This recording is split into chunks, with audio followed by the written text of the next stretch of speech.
everyone. Welcome back to Ghostwood, the Twin Peaks podcast.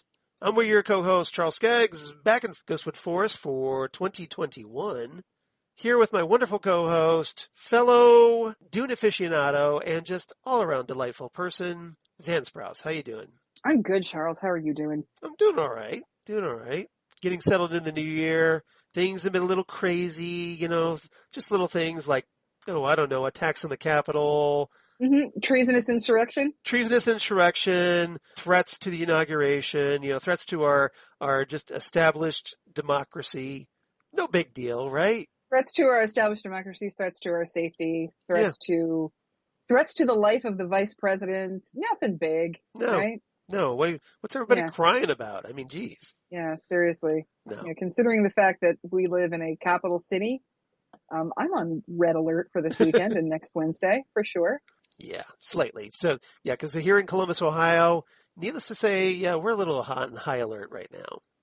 High alert, yes. Yeah, because I was telling you just before we started recording that my work sent out a notice that the Arena District here in Columbus has notified everybody to be on guard starting around the weekend because of fears of what may be coming up as we lead into the inauguration. So Isn't that a great way to start a new presidential era for America? Yeah, exactly. That's lovely. I got on top of a pandemic, on top of everything else. Mm-hmm. Yeah, great. Yeah, because when we have a pandemic with like hundreds of thousands of people dying like monthly, the thing we really need to be paying attention to is the non-existent fraud of an election that is just making people cry because it didn't go their way. Yeah. It's funny how 4 years ago, people told, I believe, us to get over it. Yeah, he won, just get over it. The same people that said he won, get over it, were the same people who on election night were saying, stop the count. Yeah. Because they didn't want because they don't understand how elections work. They don't understand how math works or basic addition or basic democracy, which goes to show you that these are people who are just used to being able to get whatever they want and buy it, and they have no concept of how actual facts work because of that. I don't think they care. I don't think it's so much a grasp as that they may grasp it, but they just don't care. Well, see, I think there are people who just don't care, who just feel that they are incredibly entitled to whatever they want. Right. I also feel like there are people with a cultish devotion to anyone that tells them that, yes, they should, in fact, be better than everyone else because they are straight white males. Right. And then I feel like there are people who are just literally delusional. And I think that's where the president is right now. The president, who, by the way, made history yesterday by being the first president in the history of the United States to be impeached twice. Yep. Salute. Yeah, exactly. So he has that going for him, which is nice. Yeah. So he will go down in history books as the president with the most of something. Yep. At long last, not like, he didn't have the popular vote twice. No. But he will have the most deaths during his presidency, and the most impeachments, because we have surpassed Vietnam, we have surpassed World War II, we have surpassed World War I, we have surpassed the Civil War when it comes to deaths thanks to COVID. Yeah. So gradually working our way up to the Crusades right now. Yeah, gradually working our way up to the Crusades. Exactly. So I guess he should be very proud of the shithole country that he has turned us into. Yeah, exactly. Yeah. All right. So I know, we're getting really heavy right off the bat, but obviously this stuff's kind of weighing on us. So yeah, Charles, we should stop talking about a corrupt family that refuses to accept the transfer of power. Oh, wait. We're totally going to do that tonight, aren't we? This is true. So, maybe we have to discuss a certain Baron Harkonnen's reluctance to vacate his office and do it in, and engage in a peaceful transfer of power and commit insurrection against the people taking over. Right. And incite some of his cronies to place sabotage devices in high government places. Yeah. And send out his generals on, basically unwinnable missions, but they can't tell him about it because he'll go crazy because he's a nut job who's delusional. Yeah, I don't. Yeah, he was, doing his at real Baron Harkonnen Twitter account until they pulled him recently. Well, they yanked, they yanked that. Yeah, and then he got kicked off YouTube and Facebook and all that. So he's not very happy right now. Exactly. And no matter how many times the Mentats count the votes, the numbers are always the same. He's still always supposed to vacate, but he doesn't want to do it. Yeah. Even just, pulling out people's heart plugs isn't going to, salve that particular wound right now. Forcing himself physically, unconsensually on people much too young for him. Yeah. And being extremely gross about it in the process. And being way too flirty with members of his family. Yeah. So in case you haven't figured out what we're talking about, here at episode 90, we're talking at long last the 1984 version of Dune. Dun, Dun, dun, dun, dun, dun, dun, dun. Yep. Yeah. Shawnee's theme, by the way, best thing Toto ever did. Yeah. Right up there with Africa. Yeah. Oh, it's so much better than Africa. I know. Hey, you know what we need? But I have kind of a soft spot for Africa now that Weezer covered it. We need Weezer to cover the Dune soundtrack. Right. Thank you. I know. How badass would that be? That would be pretty badass.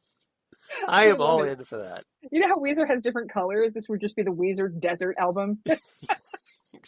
Exactly. This would be the Water of Life album or something. Yeah. Yeah, exactly. Something. Exactly. Or you know what? It would have to be like, that ocean blue. Oh, the blue on the blue on blue. The blue on blue. Yeah, exactly. Yeah. The spice, the melange blue. How's that? Yes. The Weezer must flow. The Weezer must flow. Nice. Excellent.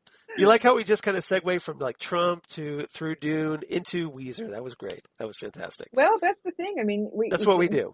When you're talking about a family that refuses to relinquish power, there's two families I can think of: the Trumps and the Harkonnens. Right. Hashtag Harkonnen crime family. Hashtag not my Baron. Not my Baron. Exactly. So we're talking, yes, we are definitely talking the 1984 Dune, of course, because, hey, it was written and directed by David Lynch. So, yeah, it was. Needless to say, it's kind of in our wheelhouse here at Ghostwood, since we talk all things Twin Peaks, David Lynch, et cetera, as the saying goes. This was the, like I said, 1984 science fiction film / cult classic that came out on December 14th, 1984. Cult classic, translation for it, didn't do shit at the box office when it was released. But geeks like me, and me, and you, I love this film. I mean, I'm an unapologetic fan of this film. No matter, I know it has its detractors, and I get that in a lot of ways, and that's something we can discuss. Yeah. But I have a very soft spot for this film. I love this film. I do too. I think it's gorgeous. I think it was just ahead of its time, personally. I also have a soft spot for Dino De Laurentiis. Yeah. So these are two great tastes that go great together for me. Well, Dino does have a little fondness for like really out of control, big budget sci-fi. We were watching it and Chris said to me, he's like, how much gold paint does Dino have? And I said, all of it. Yeah. All of the gold paint ever. He used to have all of it, and then he used it all on screen, apparently. He used it all on Flash Gordon and Dune. Yeah, exactly. Yeah. But this one was produced by Raffaella De Laurentiis. Mm-hmm. And, of course, is based on the 1965 novel Dune by Frank Herbert. Maybe you've heard of him. Yeah, he's written a few books in his Sci-fi legend, yeah. Yep. So, cast in this film. Now, I broke this down into 3 groups.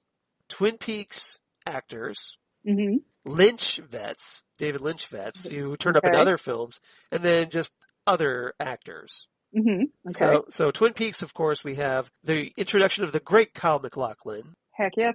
Who, I love you, Kyle MacLachlan, but you're not passing for 15. No, not at 25, no. Yeah, that's the one thing I'm going to say for Timothy Chalamet, is that I really do think he could be like 13 or 15. Yeah, at least he's kind of closer to the actual age of Paul Atreides in the book, yes. And he's going to look 15 until he goes bald, frankly. Right. Timothy Chalamet has that kind of baby face. Delicate baby face features. Yeah, he's perfect for Paul Atreides. He's absolutely perfect. Yeah. So, Kyle MacLachlan is Paul Atreides, a.k.a. Paul Muad'Dib. And his name is a killing word. I know we're going to get to him, but can we just... Yeah. Can we just mention here how Big Ed just murders the line? Muad'Dib. I mean, he's just... Muad'Dib. Yeah, he's got like, that deep, resonant voice that I'm so jealous Everett McGill of. just kills it when he says that. He's like, "You will be Paul." Muad'Dib. It's Yeah. like the "how you doing" of their ancient language. It's amazing. I love it. Stilgar is like the Barry White of the Fremen. I'm sorry. Oh, so bad. Yeah, so bad for sure. Can't get enough of your love, Muad'Dib. Muad'Dib. Muad'Dib. Yeah. He's just he just kills that line. I love it. So all right, go on, Charles. So I'm yeah, sorry. Everett McGill is Stilgar, of course. Yes. Mm-hmm. Jack Nance as Aiken Nefud. I'm not sure how it's And pronounced. I love Jack Nance. You know I Yeah. love Jack Nance, but he should not have been a Harkonnen in this. He looks really odd with that orange dyed hair. He's just too sweet of a guy. Yeah. You know, he's even, you know, that scene where they're like torturing the cow and God knows what else they're doing. Yeah, He's just yeah. sort of standing there like, Well, I think he was kind of supposed to be like the sniveling underling, but Nance is too sweet of a dude. I think his sweet guy comes through too much. I agree. You know? I agree with that. Yeah. Someone Zan will probably appreciate Jürgen Prochnow. Prochnow. I'm sorry. Prochnow. Yeah. Okay. That makes sense. As Duke Leto Atreides, Paul's father. We don't get enough of him shirtless in this, but we get a little. And in case you happen to be wondering, I'm sure the listeners of this podcast probably know this, but for anybody just checking in for Dune who doesn't know where he was in Twin Peaks, he's one of the woodsmen in Fire Walk with Me. Fire Walk with Me. Yeah. You know the guy that does that weird yo-yo thing with his knee? Yeah. Or that kind of like that weird sort of half Adolf Hitler salute. With his knee. Yeah, exactly. Yep. that whole thing, that guy. That would be Jürgen Prochnow. With a ridiculously fake bushy beard. It's awesome. He looks like a freaking garden gnome. I love it. It's like just David Lynch just went down to Party City, bought the fakest beard he could find, slapped it on Jürgen, and said, "Just go with it." He just took some barbershop hair and did some spray glue on him and just threw it at him and said, "Wing it." Yep. Yeah, it's great. It's brilliant. Yeah. Alicia Witt, we get introduced as Alia Atreides. Poor Gersten. Yeah. He gets to whip out that great gum jabbar on Baron Harkonnen. Charles. Yes. Alicia Rowan Witt. Oh, okay. Did you notice that she is Alicia Rowan in the credits? I did not notice that. Yeah, no. she has a middle name in this. Interesting. Who is overdubbed, and I'm curious as to what she would have sounded like, but she was very young. She was like 4 when this movie was made. So. But it does kind of make her more creepy, I gotta say. It makes her so much creepier. Yeah. It's a great effect. Yeah. Because you can tell she's all like, she does talk. She's got wait like one of those... for my brother, Baron. He is the Kwisatz Haderach. Yeah, and you can tell, especially when she's saying Kwisatz Haderach, that she has one of those little kid lisps, and which would have been just adorable when she said it. It's the Kwisatz Haderach. Kwisatz Haderach, yeah. I mean, even with my speech impediment, it's a little bit hard to say. Right. But when you're 4, it's probably really hard. So. But the speech impediment that I would not realize until you keep bringing it up.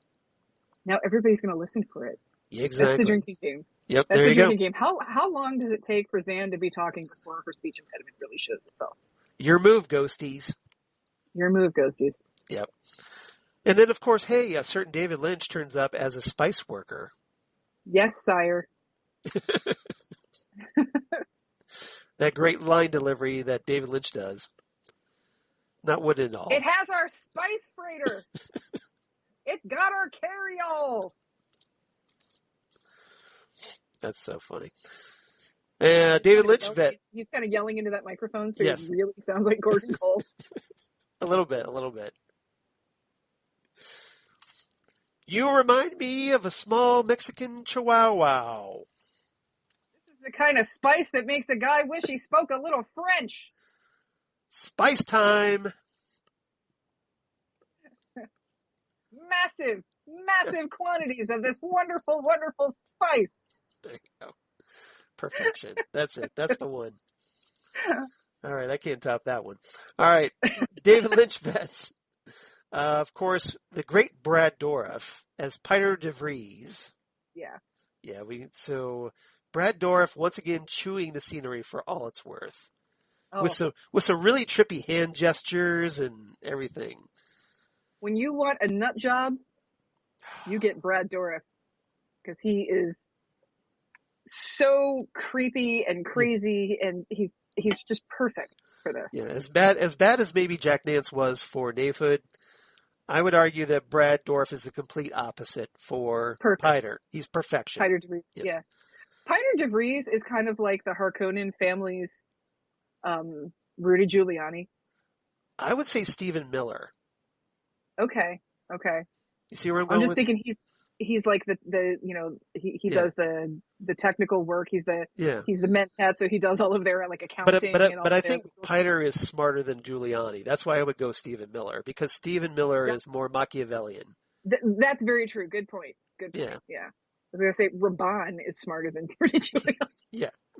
Well, we know that Raban has to be Eric Trump, right? Either that or... of course, that would make Donald Trump Jr. Feyd-Rautha. Well, we know who Feyd-Rautha is. It's Ivanka. because her dad, like, oddly comes on to her. Just right. like Feyd's uncle oddly comes on to him. That's yeah. Little creepy pats along the way. Yeah, pretty much. A little bit, yeah. Lovely, lovely Feyd. That means I guess no, I'm not even going to go there. All right. All right. I'm just bailing out of this one right now. Abort. Freddie Jones turns up as Thufir Hawat. Yeah. Yeah, who gets to take care of a little kitty cat. I feel so bad for that cat. Right. For one thing, it's bald, but yeah. Well, it's probably that breed. But, yeah, I know. The hairless cats. That cat and that rat, they've got to be like strapped in together. I know. I feel so bad for them. Well, the cat, because all cats are like this, they hate to be confined. They hate to be confined. So having a cat in a cage in that harness. Yeah. Unless it's a cat that like got itself into a really tiny box, they hate being confined. Yeah. Yeah, the Harkonnens are terrible people. Yeah. And all you need to do is look at that kitty cat. Yeah, pretty much. Dean Stockwell as Dr. Wellington Huey. Dr. Huey, the traitor! Yes. Huey, 1,000 deaths are not enough for you, or whatever her line was. 1,000 deaths are not enough for Huey! Yeah. Yeah, it's Dr. Huey makes the cardinal sin of trusting that a psychopath will come through with his end of the bargain. Yeah. You know, when you're pretty sure your wife is dead and someone promises you that you'll be able to see her again, he means heaven. Yes. Yeah. Yeah. Yeah. He means the afterlife. He means you're both going to die. Well, Dr. Huey does not think things all the way through, needless to say.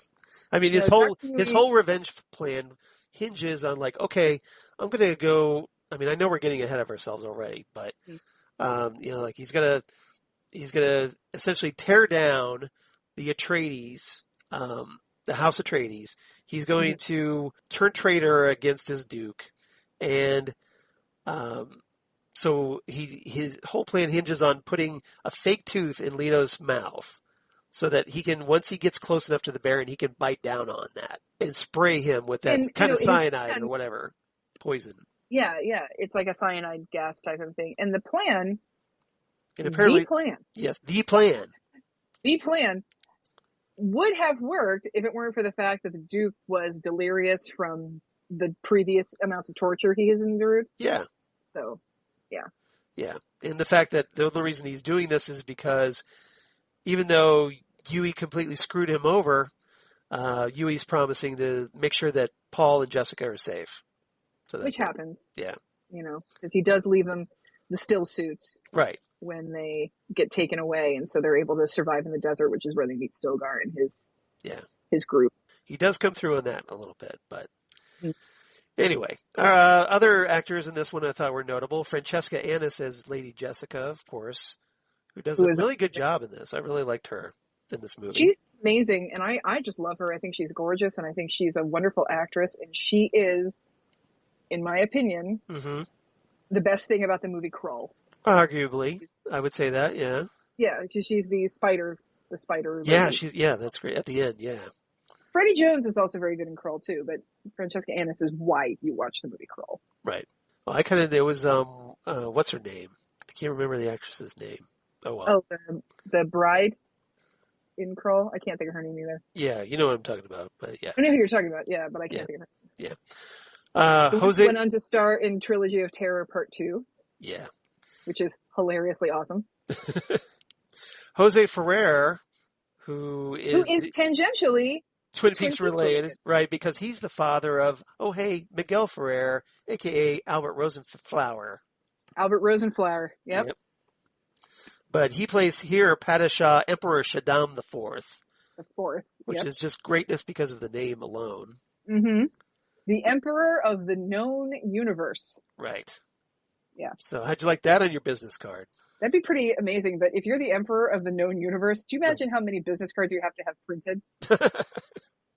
That's like 6 million business cards. Maybe not any, because, if you're the Emperor, presumably everybody knows you. Maybe you don't need business cards, but... Well, I guess that's true. Yeah. But if my job was Emperor, I'd have business cards. I would have them printed up, definitely. Yeah. Yeah. Exactly. Maybe I wouldn't hand them out to everybody, but I'd have a stack just to look at that. Oh, yeah. Once in a while. Linda Hunt. See what this says? It says that I'm the Emperor. Okay. Do what I want. Biatch. Yeah. Boo. Boom. Drop the mic. Yeah. Linda Hunt turns up in this movie as the Shutout Mapes, one of the Fremen. The housekeeper. Yes. Yep. Who kind of tips off Paul to the traitorous actions taking place inside Mm-hmm. the Atreides, I don't want to say compound, perhaps. When I'm not trying that works. Yeah, compound. Let's go with compound. That sounds good. Well, anything that has to have a ray shield around it is right. Probably yeah. I was trying to think. Well, is it a castle? No, it's not really a castle. No, it's like a house with the shield around it. So it's a compound. I think compound works. Yeah. Yep. Richard Jordan as Duncan Idaho. Heck yes, Richard Jordan. Yep. For anyone who is looking for sci-fi royalty, we have Richard Jordan, who is for certain Logan's Run movie. Yep, there you go. Virginia Madsen turns up, interestingly, as Princess Irulan, and a lot of people. I keep forgetting that she's in this movie.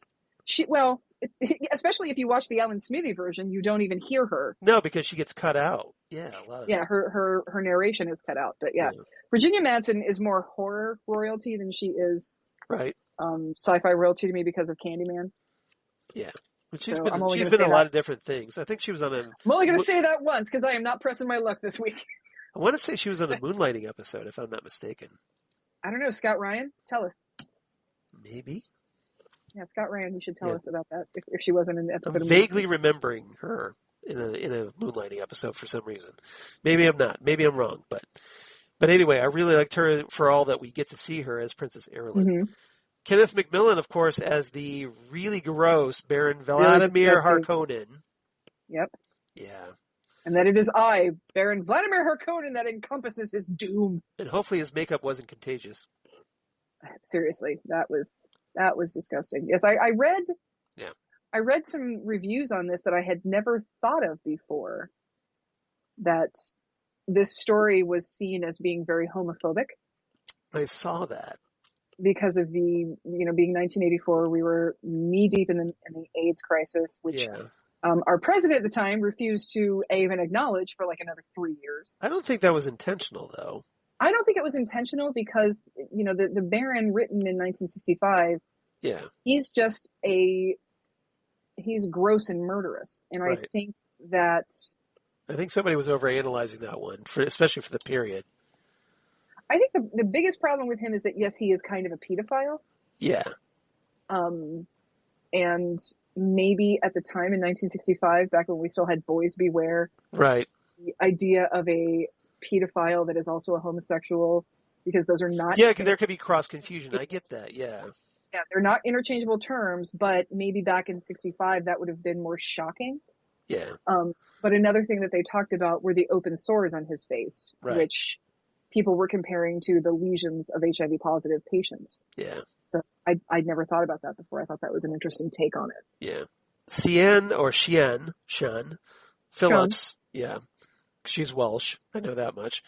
As Reverend Mother Gaius Helen Mohayam.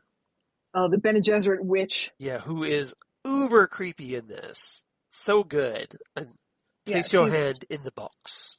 Take your hand out of the box and look at it, young human. Yeah. She's fantastic.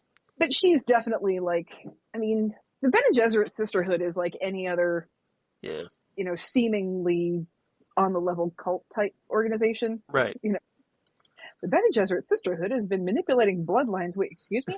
Yeah, what? What did you just say? Manipulating bloodlines? Like eugenics, maybe? Is that what are we trying to do some sort of purity breeding type of a situation here? Well, that's one of the things that, in the books, that they were all trying to create this Kwisatz Haderach. Yeah, exactly. So, I mean, and come on, let's be honest. I mean, how valid is a messiah if you build one? If you build one. Yeah. I mean, come on. Right. Exactly. He just has to manifest out of a manger. It's like, there's this place we can't go, so let's just build a guy because, apparently we're women, we can't go. So, so let's build a guy. It's a little sexist a little bit there. It is a little sexist, but if the place that women are afraid to go is a place that makes it rain in the desert, that's probably dangerous. Right? That's the thing. I had not considered that, but you're probably right. People forget that ecosystems are the way that they are for a reason, right? Desert is not going to thrive with rain and water. Thank you very much. No. That's funny. Let's see who else. Paul L. Smith as the Beast Glossu Raban. Beast Raban, who is going to be Dave Bautista in the new movie. Right. And I hope he gets a little bit more other than having... Which I think is great casting there as well. Perfect casting. Bautista, especially after Drax. That should be really interesting to see him as Raban. Because he was fantastic in Blade Runner 2049. Yeah, I was going to say, as Sapper Morton, I loved him in that because he was just so brutal. Yeah. A lot of people forget that Dave Bautista can act. Yeah, exactly. He's fantastic. I'm very much looking forward to him in this one. Yeah. A little guy by the name of Sir Patrick Stewart turns up as Gurney Halleck. You mean that guy who was the doctor in Life Force? I think I heard of him. Yeah. You young pup. You young pup. Moods are a thing for cattle and love play. Make it so. Literally my favorite thing Patrick Stewart has ever said. Yeah. Is moods are a thing for cattle and love play. That's a good one. That is a good one. Yeah, I like that one. A guy I'm only just a little bit familiar with. Some guy by the name of Sting, a.k.a. Gordon Sumner. Yeah, that Gordon guy who wears his underwear in this movie. I haven't paused that. Whose Funko figure I have right behind me. Yeah, exactly. One of two Stings that I have. I was going to say, don't count your Funko figures. We'll be here all night. Yeah, I know. That's true. No, I was just going to say that I've got a police Sting, and then I've got this one. So I want a Brimstone and Treacle Sting. That'd be cool, right? Right? Yeah, that would be good. Or even the Bride. Do you remember the Bride? Yes. It's Victor Frankenstein. Yeah. Yeah, with what's her name? Frankenstein. Sorry. Was his name Froderick also? But no. It was Victor. It was Victor. Victor. What is it? Jennifer Beals. Yes. She was the bride. You're right. Yeah. Sting and Jennifer Beals. Yep. Yeah, this is a pretty obscure one. Yeah. The 80s were awesome. Yes, they were. Yes, they were. That's why we keep talking about him when we're talking drunk cinema. Talking about him. Yep. Sting plays, of course, Feyd-Rautha Harkonnen. Mm-hmm. I will kill him! Who is the little one? A pet, perhaps. Pet, perhaps. Yeah. Will she require my special attention? Yeah. They're all rapists, the Harkonnen. Every last one of them. Yeah. Yeah, they're terrible people. But, just in case you weren't sure, you weren't supposed to like them. But yeah, you're not supposed to like them. You can look at them when they get out of the steam bath as long as you want, because there is such a thing called the pause button. But that's all. Just look. Don't. When Sting comes out in the flying underpants. Yeah, he does. And that is his term, because I've got one of those. I have a Police Confidential book. Like it was kind of like a sort of a like a deluxe magazine. And it's Okay. got all these photos from these rare photos from the that Sting took while he was, touring with the police. A lot of behind the Pretty scenes cool. stuff. And he has some photos from his Dune shoot in them. And Oh, he kind of like hand wrote little captions for each of the pictures.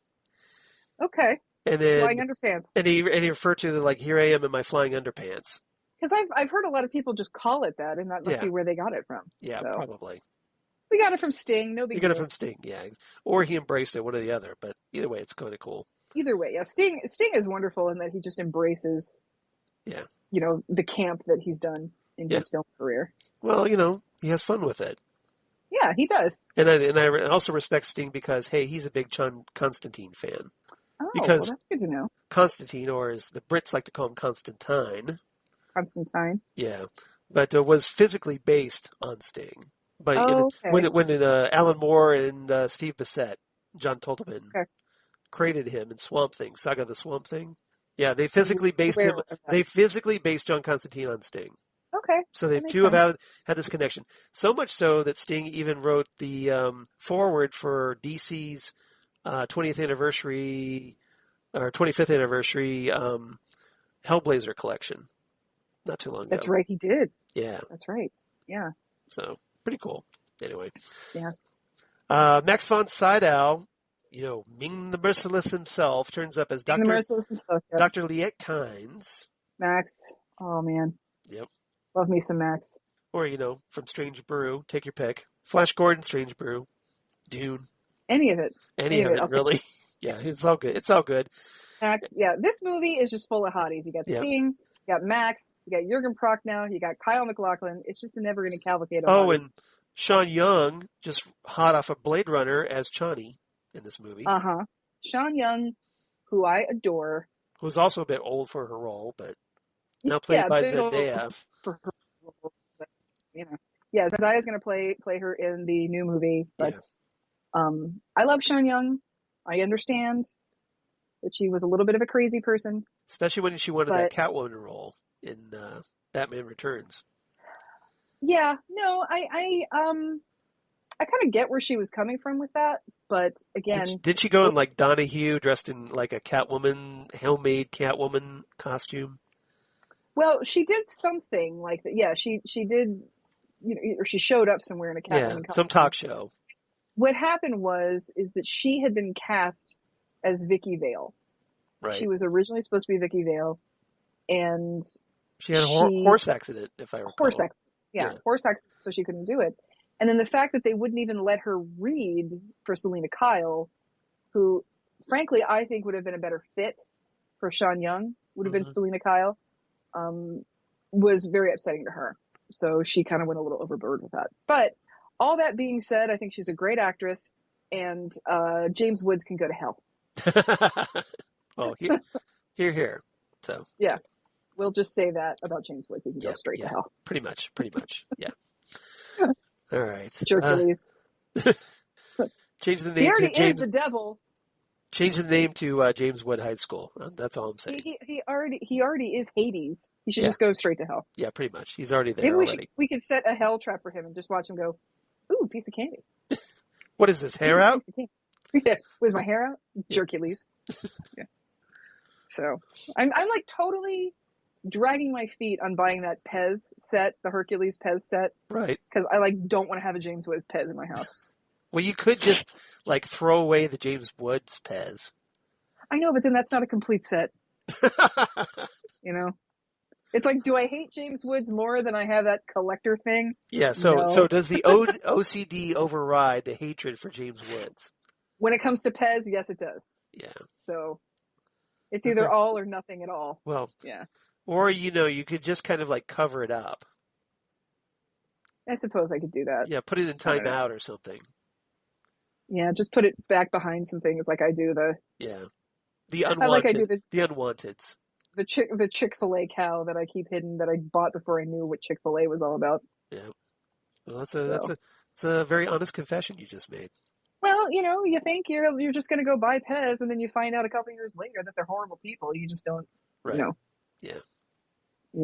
you fess up to the fact that you learned and grew as a person. There you go. That's very adult of you. Thank you. All right. So we got to get rid of that right away because we don't do adult here. No. Yeah. Total runtime for this movie, 2 hours, 16 minutes, unless you're talking the 1988 TV version that ran 3 hours, 6 minutes. And the thing about that version, But we don't talk about that version. well, we don't talk. We're going to leave that version out of it. Right. Although I do like hearing Frank Herbert. Okay. Because the narration Yes. that they do with the animation, or not the animation, but the courtroom drawings. The concept art, yeah. Yeah, the courtroom drawings. Like, but they do look like courtroom drawings, yes, they do. That's Frank Herbert. Right. So that's like the only thing that is worthwhile about that is that you get to hear Frank Herbert talk. Yeah. So. But it's a very slow-paced version. Mm-hmm. Which is why it is an Alan Smithy version, because David Lynch said, you know what, nuts to this. Take my name off of this crap. Right. So this did receive an Academy Award nomination, believe it or not, for Best Sound. Okay. But it lost, of course, to Amadeus, because everything lost to Amadeus. Everything lost to Amadeus. What was this, 1984? Yeah. 1984. Amadeus was pretty much everything. Yeah. Back in 1984, so. Pinto from Animal House. Who knew, right? Who knew? Yeah, right? That's a little Tom Hulse. Yeah. Yep. A lot of people don't make that connection, but music, of course, score by Toto. The Prophecy theme, and then I thought this was really interesting, by Brian Eno. Yeah, which I'd like to hear more about that story. Like, what did Brian Eno? What happened that made Brian Eno go, "Screw you, Dino," and then they had to bring in Toto at the last minute? Right. We'll see. Or maybe did they just get him for that one theme, or was that? I don't know. That's a good question. I wasn't able to find that out. Yeah, I think there is a story there that needs to be told. There is a story there, yeah, and I have a feeling that it's like. If you know it, tell it to us. I recently watched kind of a crap. Please tell us. Yeah, I recently watched kind of a crappy documentary on Eno, and they totally glossed over it. Oddly, just like every documentary I've ever seen about Queen, they totally gloss over the Flash Gordon soundtrack. Why? So maybe there's something about being in a Dino De Laurentiis movie that rock stars don't want to talk about. But Queen's Flash Gordon soundtracks, they're like one of the greatest revered soundtracks, especially for one of the greatest for a rock in the history soundtrack. Of soundtracks. Yeah. Why would you not talk about that? I played that soundtrack at my wedding. Yeah, I love that soundtrack. The bridal march. Yeah. Mine was the Flash Gordon one. Right. Yeah. The big rock guitar version of "Here Comes the Bride." I had that at my wedding. Yep, that's fantastic. So we had music from Superman the movie at my wedding. Also good. Yeah. Also excellent. John Williams score, yeah. So, do we want to do trivia, or do we want to start talking about the movie itself? We can do some trivia. Okay, we'll do a little bit of trivia. And feel free to, if you have, your own trivia, Xan, just let me know. Jump right in. All right. The film obviously was not very well received at the box office. No, it was not. It grossed only $30.9 million compared to its $40 million production budget. Now, obviously, these days, $40 million will get you a low-budget movie. Yeah. Right? $40 million went a lot longer back in 1984 money, that was a pretty big deal.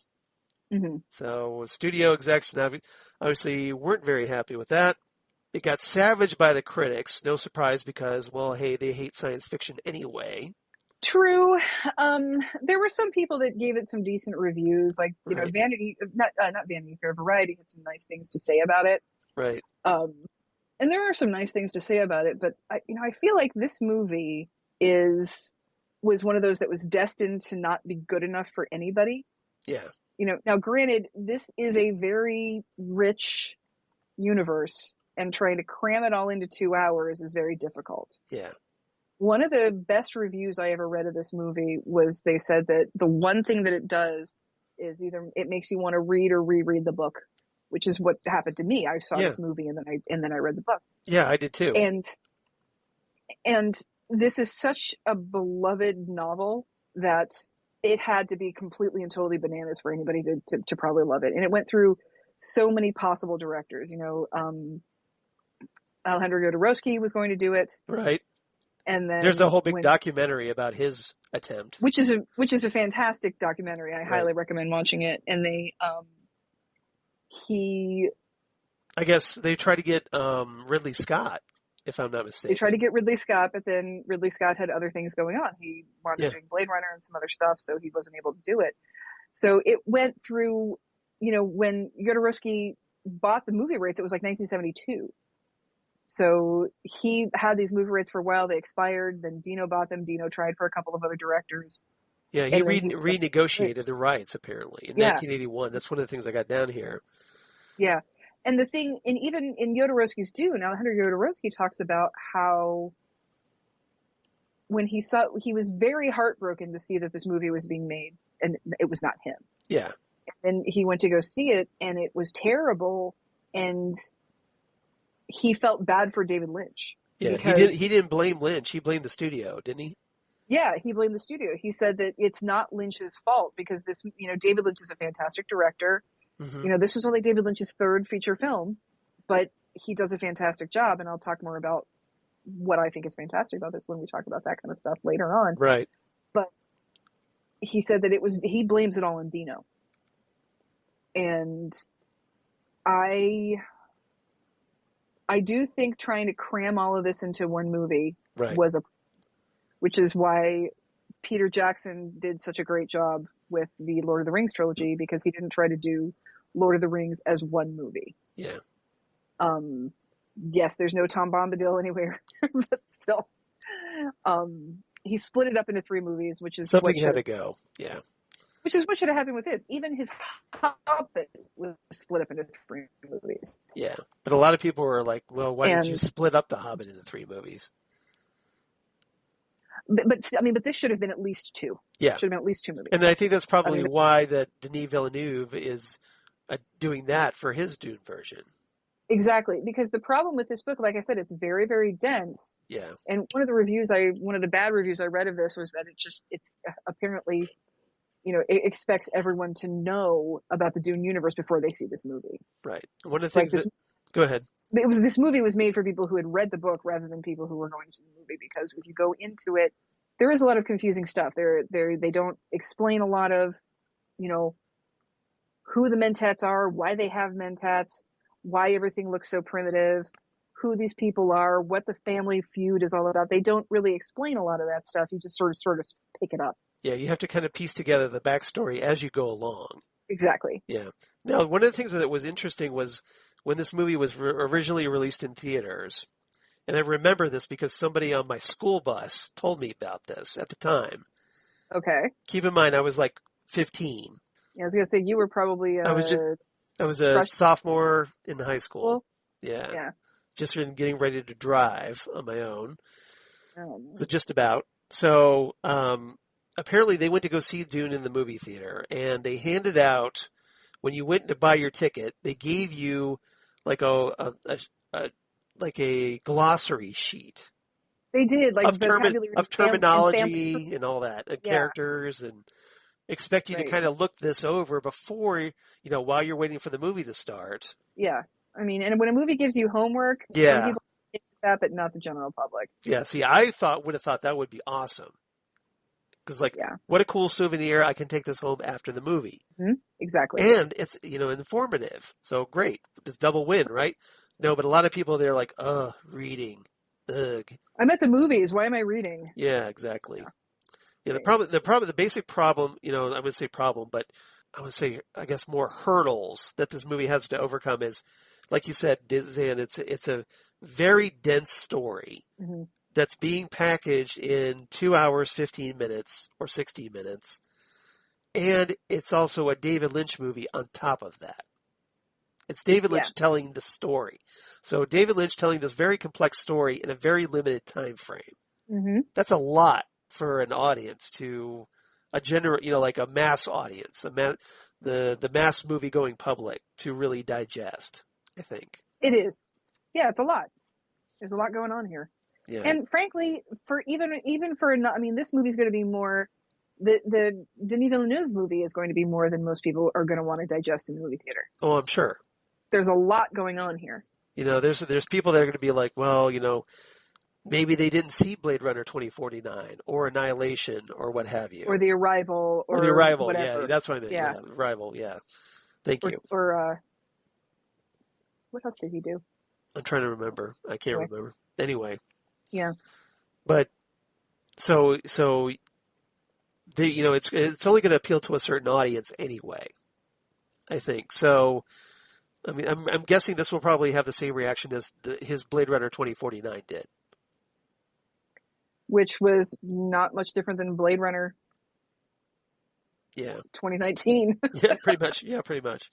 So, and that takes us obviously back to Ridley Scott, interestingly enough. Yeah. So obviously it's a lot to overcome. They had a lot of criticism, like you said, of that some of it was that they thought it wasn't very faithful to the book. That the pacing was slow. Well, hey, it's Lynch, right? Although they did praise like the visual effects and the score, the acting, the action. So I think it's this movie has its good and its bad, obviously. Lynch apparently, because we were talking about how he didn't want to be associated with that extended cut, which is why you see the name Alan Smithy, which is the director completely disavows this work. Right. That is pseudonym. That is the name that Hollywood uses when the director says, "Take my name off of this." Pretty much. Yeah. And interestingly, the extended version, if you're wondering about the script, because, well, he took his name off the director, but he also wrote this movie. So in the extended and TV versions, they credit Lynch as writer as Judas Booth. Yes.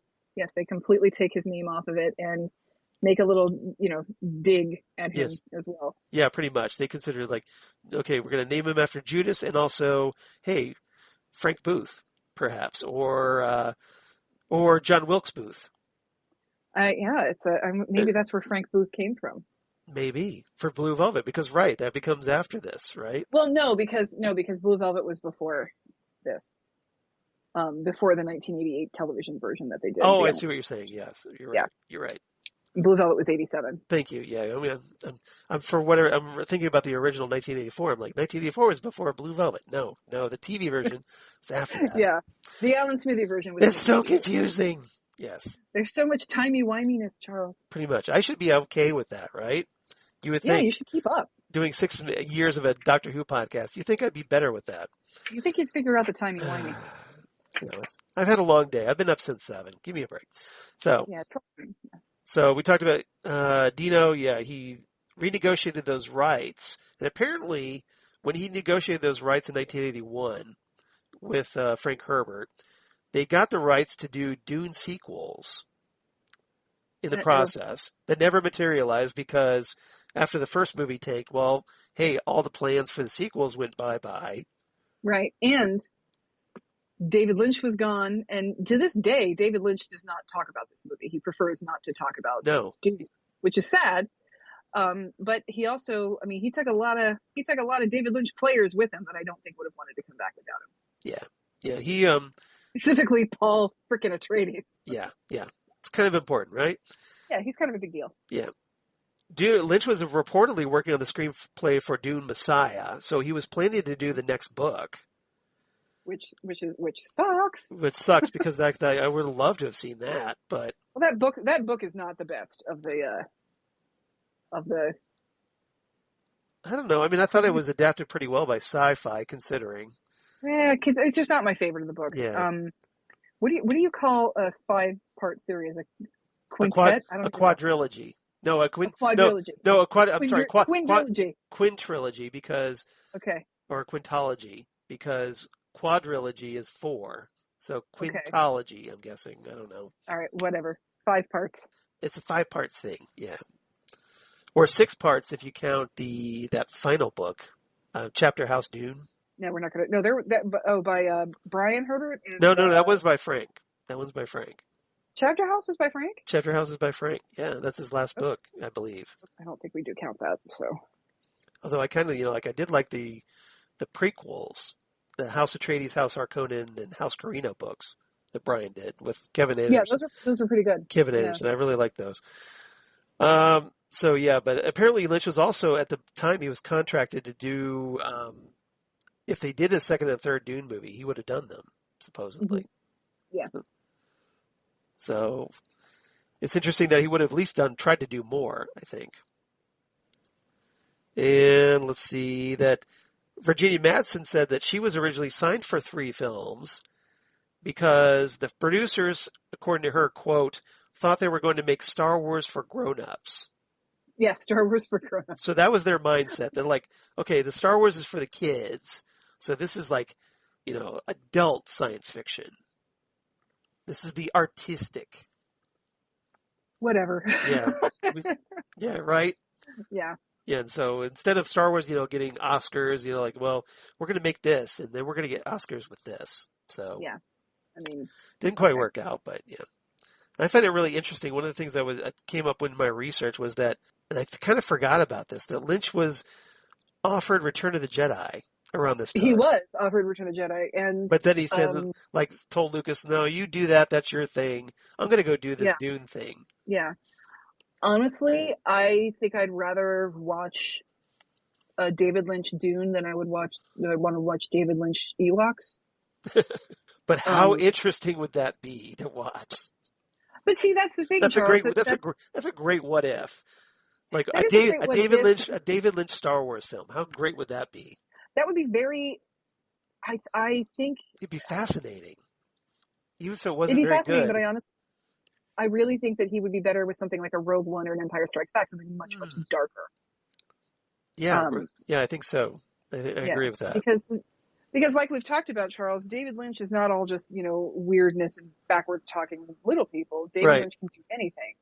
So if, David Lynch obviously can take somebody else's material and turn it into something fantastic. But maybe we need a campaign to get David Lynch to direct an episode of The Mandalorian. Okay, that would be incredible. Right? I would love that. Mm-hmm. Direct an episode of The Mandalorian. Make that happen, Lucasfilm. That would be or not Lucas. Yeah. Get that done. Come on, Favreau. I want to see that. Yeah, I know Favreau you listen to this podcast, John Favreau. Right, because they all do. Yeah. Yeah. Dave Filoni. Bryce Dallas Howard. I know you're listening to this. Yep. Taika Waititi, you're here, Taika. We love what we do in the shadows, Taika. So we're all you've got to be part of this, right? All right. So, do you have any other trivia that we didn't cover that I didn't cover? I have depressing trivia. Yeah. Why don't you share your depressing trivia? Yeah. This movie is dedicated to the memory of Federico De Laurentiis, who is the son of Dino De Laurentiis and Silvana Mangano, who plays the Fremen Revan mother. Yes. The one who dies and then Jessica takes over. Yeah. Yeah, the one who dies and Jessica takes over. Yeah. They were married for quite a while. I believe they married in the 50s and they got divorced in like 1987 or something like that. Okay. So not long before this. And not long after this. Yeah. Well, you said 1978. I thought you. 1987. Oh, I'm sorry. 1987. Like I said, it's been a long day. I'm Perry. It's been a long day. I apologize. Yeah, he was their son, and a couple of years before this movie, he was killed in a plane crash.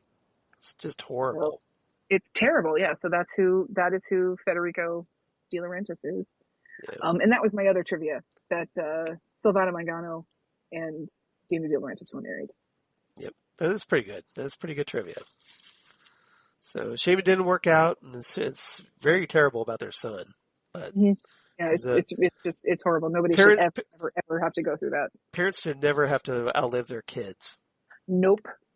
That is not how nature intended it. It's not supposed to work like that. All right. So I know we've already talked a lot about the backstory on this movie. So let's talk about the movie itself. Let's talk about the movie. So how about we could break this up this way. Why don't we talk about House Atreides first? Talk about House Atreides. All right. House Atreides. So obviously the movie centers around Paul. Paul is apparently destined for greater things, as it turns out. Which everybody is feeling.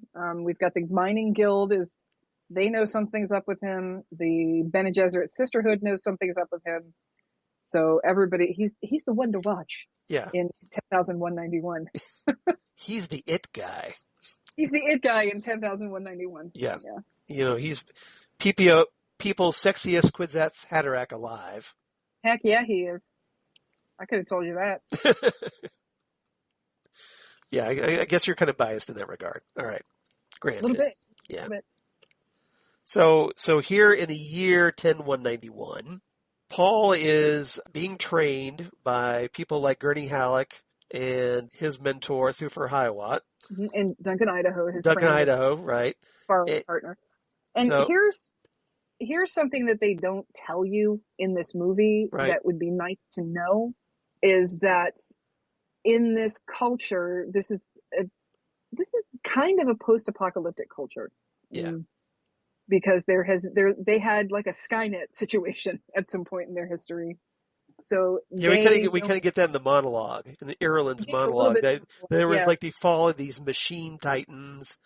So maybe it's kind of like more like the Matrix too, a little bit.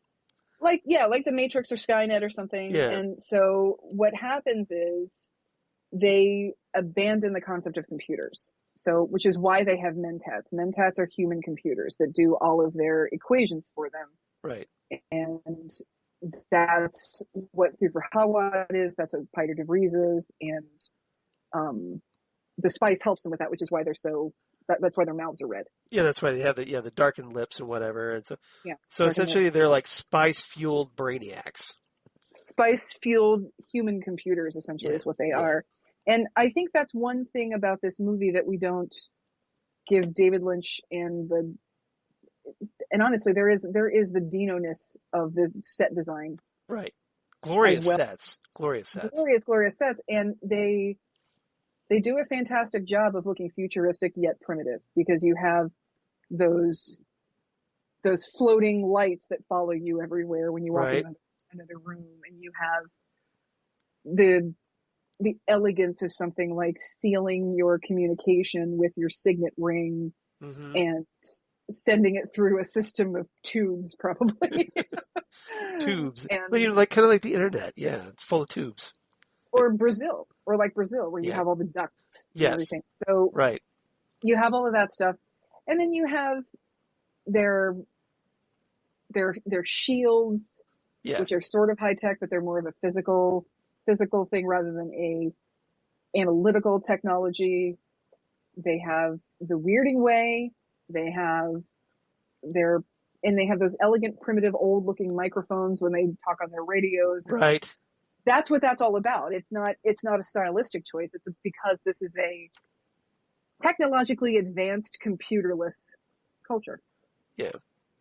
One of the things I found interesting about that, now that you brought it up, Lynch, goes out of his way to take this very futuristic society, and he also infuses it with his beloved industrialism in a lot of ways. Yes. You see a lot. You see a lot of steam. You see, like there's that. I'm thinking of the scene when the navigators are brought in. The spice navigators. The spice navigators in their big tank, and you've got these kind of like weird little hench guys. That, by the way, is what the spice will do to you. That is prolonged exposure to spice. Right, exactly. And that's one of the things that's covered in those Brian Herbert, Kevin Anderson prequels, is that essentially the spice mutates humans into these navigators. Into the face of Bo, right? Pretty much. Yeah, pretty much. That's a great comparison. You are not alone. Yeah. I see two great houses. Yeah, Beauty. pretty much. I see you behind it. Yeah. So you do have. I see the doctor behind it. Yeah. Yeah, the doctor is behind it. Or the master. Take your pick. Either one. Yeah. You do have that. You have that industrialism. You have that. But it's also like kind of like an Art Deco in a lot of ways. An Art Deco, almost Gothic feel to it. There's a lot of. It's a hybrid of a lot of different things. Mm-hmm. Yeah, it's a gorgeous, gorgeous movie. Yeah. But it's So, really, in all credit to Lynch, because his artistry comes through here, that this movie just looks great. I mean, it's this is real, all about the art life. and it's not just, it's not just pretty, it's interesting. Right. It's not just pretty, it's interesting because you're looking at things, like I said, like, Because there are some very ugly things in this, which are yeah. way up Lynch's alley. hmm And just things that make you uncomfortable. Yeah, Like, especially on the Harkonnen world, right? Giddy Prime. right. Like, yeah, Giddy Prime, like the heart ports, or even the Navigator. The Navigator is the Eraserhead baby all grown up. Pretty much. That's what he grew up into, in case you're wondering. Yeah, exactly. I told you it wasn't a baby. You didn't listen to me. Right. And, he's even got that same mouth a little bit. So, so essentially the navigators are telling the Emperor, Shaddam, because it's like this big consortium, almost. And they basically say, look out for Paul. Yeah. Well, they say kill him. Yeah, kill it. Well, I mean, you're right. Yes, they do say, Yeah. but they see him as a problem. And the Emperor's not really buying this. He's like, right. What are you talking about? Surely you mean Duke Leto Atreides. No, we mean Paul Atreides. No, we mean Paul Atreides. We want him killed. Yeah. And then they'll they do the whole, like, I did not say this. I am not here kind of thing. Which is the most David Lynch line in this whole movie. Right. I did not say this. I was not here. Yeah. You can hear Philip Jeffries saying that, can't you? Pretty much. Yeah. I mean, let's face it. That tank that the Navigator is in, that's Philip Jeffries' That is the tank. Philip Jeffries tin machine. Pretty much, that's the tin machine. Yeah, for reals. So yeah, so it's all connected, yeah, right? There's a lot going on with that, and yeah, it's a corrupt system because, let's talk about the spice for a minute, Charles. Yeah, let's talk about the spice melange. The spice is life. The spice must flow. The spice must flow because he who controls the spice controls the universe. Right. Because the spice is what makes space travel possible. The spice on your head. I know how it got there. You were hanging a clock. And anyway. You got very wistful there for a moment. That was my paraphrasing of Back to the Future. Yeah, that was great. Instead of it being what makes time travel possible, yes, this is what makes space travel possible. Yep. So it's Mr. Spice. Yeah, Mr. Spice. Mr. Spice. Instead of Mr. Fusion. Yeah. And what happens is when they actually travel without moving in this. And man, I wish this was real. Right. Oh yeah, it's like instant transportation. Yeah, because essentially in these great Lynch visuals, you see the Navigator floating up, kind of like the giant in the movie theater. Yep. In The Return, or excuse me, the fireman, not the giant. I stand corrected. The fireman floating up, and so the Navigator spews a bunch of spice or space dust or what have you, magic pixie dust, and opens one part of the universe, and then opens another channel for everything all the fleets of ships that are inside this super carrier to travel through. Right. What they do is they fold space. Right. So basically it's similar to, if you've read A Wrinkle in Time. Yes. It's similar to a tesseract, where if you consider a string and if you're holding a string and you've got a bug on one side by your right hand, it's going to have to walk across the string to get to your left hand. Right. Unless you bring your hands together. The 2 points together, yes. The 2 points together, and then the bug is just already there, which is essentially the concept of folding space. Yes. So, in order to have a known universe, you have to have this kind of space travel. And you can't really travel these long distances without this kind of technology, because it just takes too long otherwise. Yeah. So that's how he who controls the spice controls the universe. So we've got this, the mining guild and the navigators and the people who are the spice wranglers, I guess, for lack of a better term. Right. They're the ones that manufacture and maneuver with the spice. They manipulate it. And right, they manipulate the spice. And they know that if Paul Atreides shows up as a Kwisatz Haderach and makes it rain on the one planet where the spice is created by desert worms, Mm-hmm. you're going to screw yourself out of spice. It's worm poop. Sandworm poop.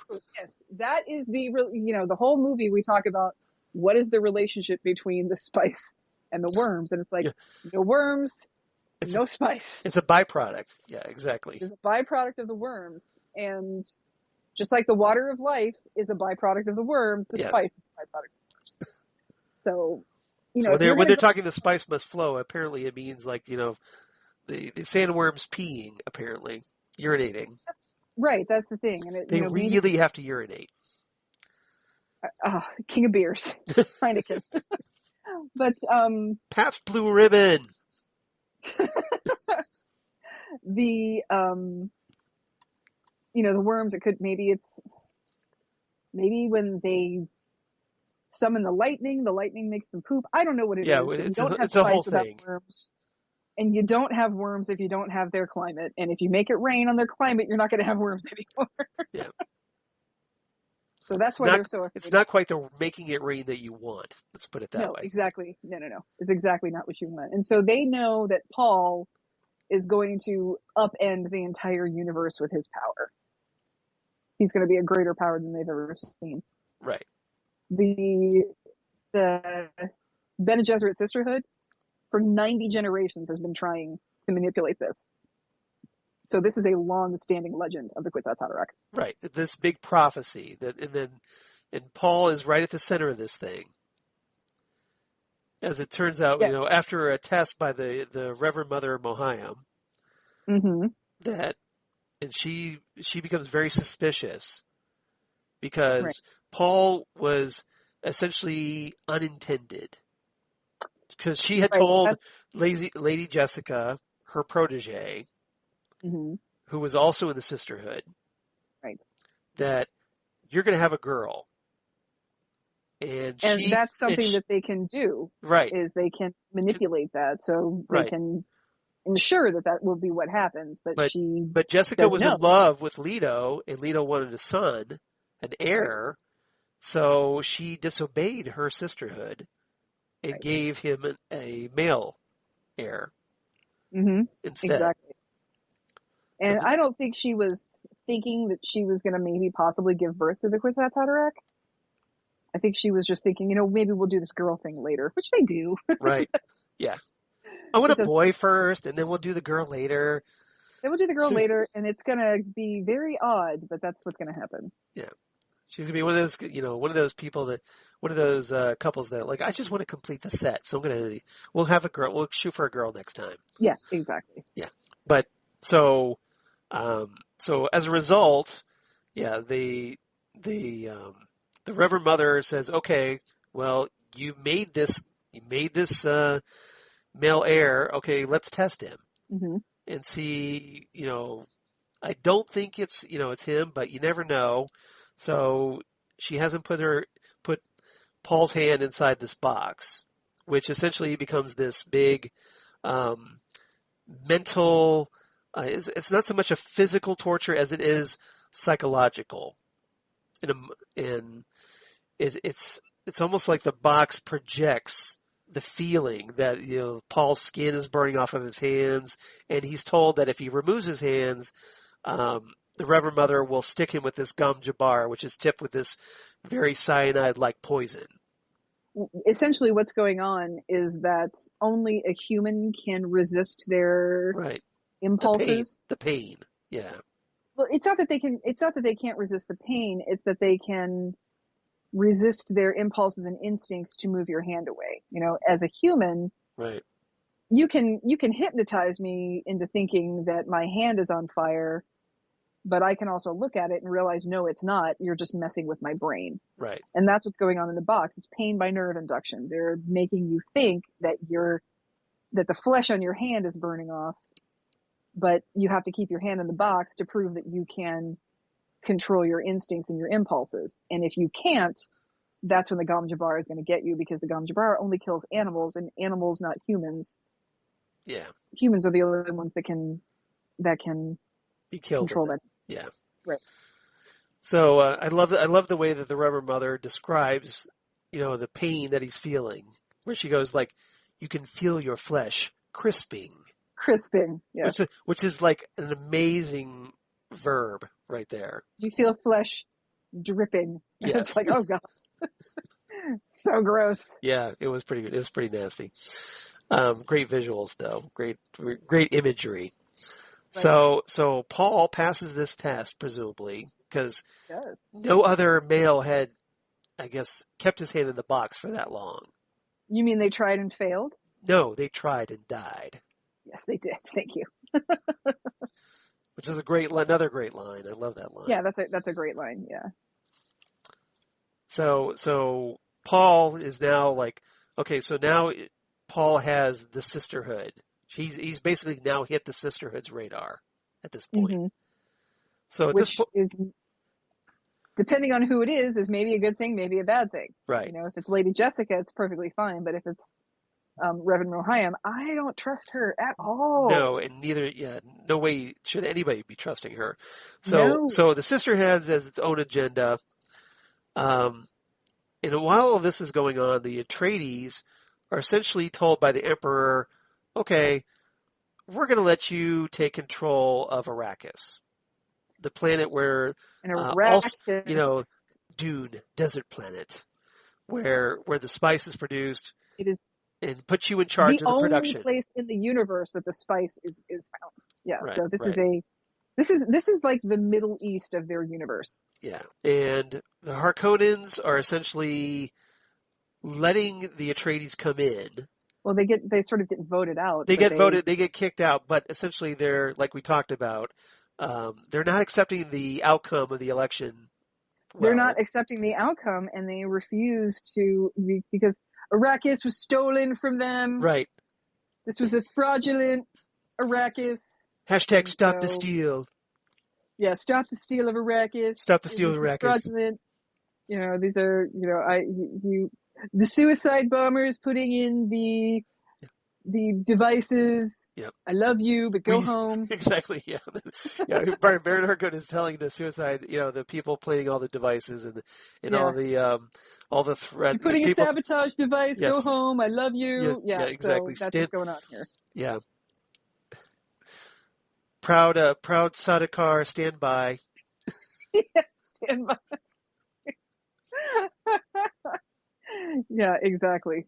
And so they won't accept the transfer of power, so they have this plot to take down. Yeah. Once they move in, they're just going to take them down. Well, it also helps that, oh, by the way, and this kind of segues into, us talking about the Harkonnens, that, oh, hey, they've got a traitor inside. Who is this traitor? This traitor. Traitor. So essentially we're having an insurrection from the inside.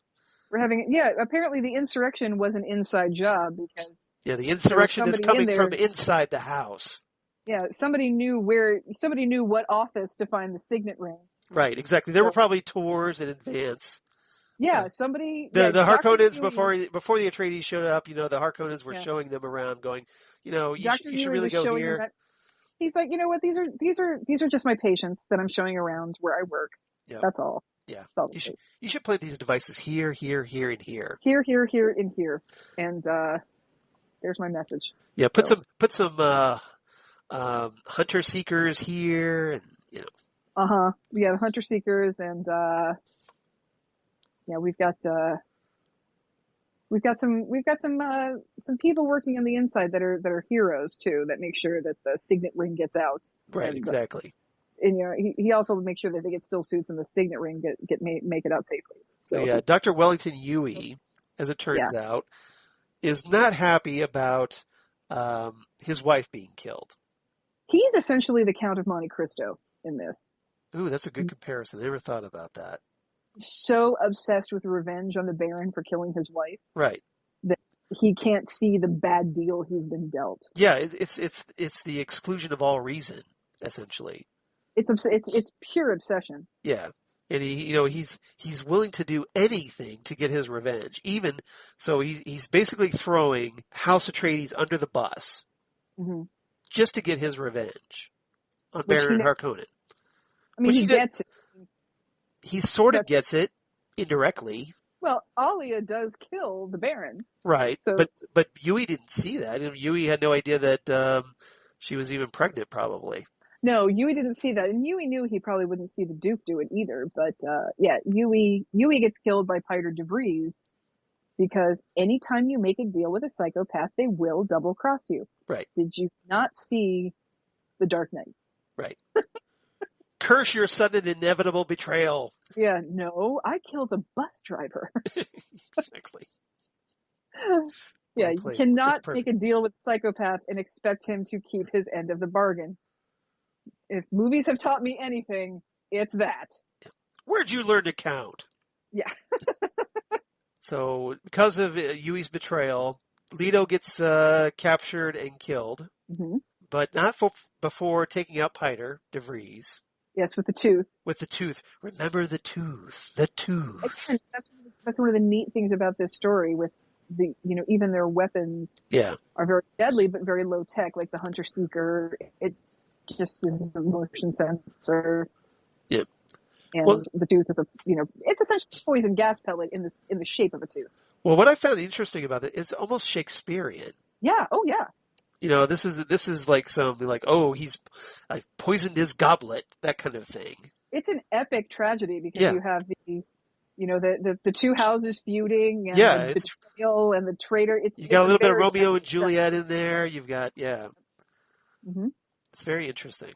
A lot of different, like I said, it's very Shakespearean, I thought.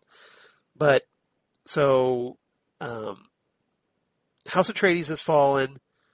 Lady Jessica and her son Paul end up escaping because they were taken prisoner by the Baron's men, presumably to be brought back to Gidi Prime. Yeah, they were on their way to Gidi Prime, but they basically get out of their bonds with the help of Paul mastering the voice. Yeah, exactly. Yeah. He's using the voice. He's using the voice, and he's pretty good at it too. And the voice is essentially the Jedi mind trick of the Dune universe, where it's this forceful voice that makes people do your bidding. Especially the weak-willed are very susceptible to the voice. The weak-minded, yeah, exactly. The voice can have a strong effect on the weak-minded. Yeah. These are not the Atreides you're looking for. These aren't the Atreides we're looking for. Yeah. So Paul uses the voice enough to get one of the men to release his mother's bonds, including her gag, because she's like the master of this. And that's why they've gagged her, because they know that she's one of those witches that can make men do whatever she wants them to. Right. So they gag her, and once they take the gag off, she essentially makes them kill each other. Yeah. But in the process, their shuttle crashes in the desert.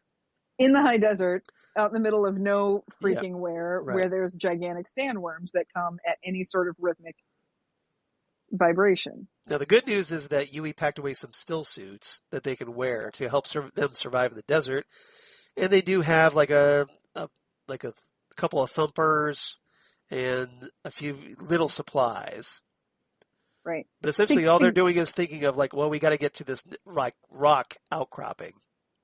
Essentially, the way you would handle the graboids and tremors is the way you would handle the worms in Dune. Yeah. If you walk without rhythm, you won't attract the worm. As Fat Boy Slim taught us. Exactly. Weapon of choice. When you say that, it makes me want to say it the way Fat Boy Slim does. If you walk without rhythm, you won't attract the worm. Yeah. Now you can't help but picture what's his face dancing. Check out my new weapon. Weapon of choice. What's his face, Charles? I'm blanking it. Yes, Christopher Walken. Yes, I know. I was having a break. I'm old. Give me a break. Why has he never been in a David Lynch project? You would think, right? He seems so perfect. He does. So, seems like a lost opportunity. Have you ever seen Pennies from Heaven, Charles? I have not. It's a fantastic movie. It's one of those musicals that doesn't feel like a musical because it's very similar to the singing detective, where people are singing, but they're actually lip syncing. Right. And Christopher Walken has this great line. He's talking to Bernadette Peters, and he says to her, "You're not a tease, are you? Because I'll cut your face." And it's just so scary when it's Christopher Walken when he says that. Yeah, it's one of my favorite Christopher Walken roles. Yeah, he can really throw that on when he wants to. That's funny. Because I'll cut your face. He's so matter of fact about it. It doesn't even feel threatening. He just is gonna do it. It's incredible. Yeah, it does seem like a really big oversight that he hasn't been in a Lynch film. The ice is gonna break. I say all the time for no reason, apropos of nothing. I just love to say that one. That's great. All right, so Paul and Jessica are out there. They essentially, in the process of Paul, this is where Paul sees a sandworm for the first time, and he also takes in that first nice big whiff of melange. Mm-hmm. Yeah. He feels it on his fingers, and after, this is after, well, that was also after, like he and his father had helped rescue David Lynch and some other guys from their mining facility going under. And he also ate that piece of spice, that piece of spice candy. It's like a Jolly Rancher. No, what am I looking for? Pressed spice, like formed and pressed spice. He ate a piece of that, and it has started altering his consciousness, which is what is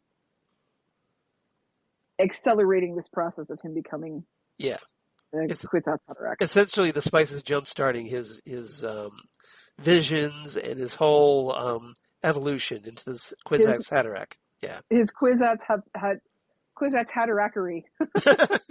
That's easy for you to say. Yeah, exactly. It is not, actually. Kwisatz Haderach. Yep. Kwisatz Haderach. Haderach. Kwisatz Haderach. Yep, that's what's doing it. Interesting.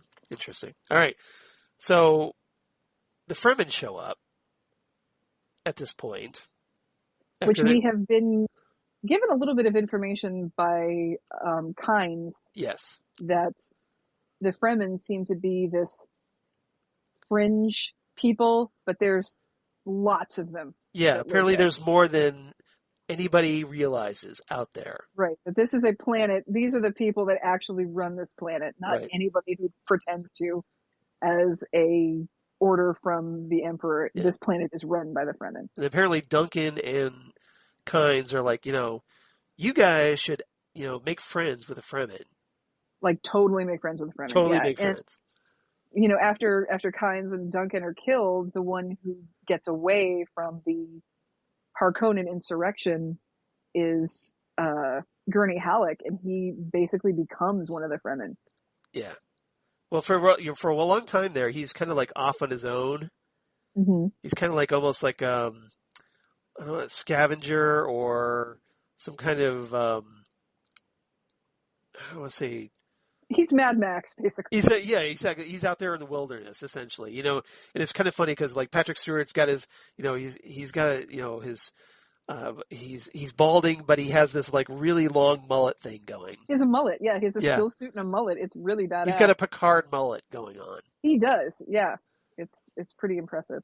So he's out there, and then after when Paul's with the Fremen and they get reunited, and it's just like, oh hey, Gurney, you're alive. You're not dead after all. You want to hook up? Like, I thought you were dead. Are you really Paul? Yes, you're really Paul. Okay. You want to join my crew?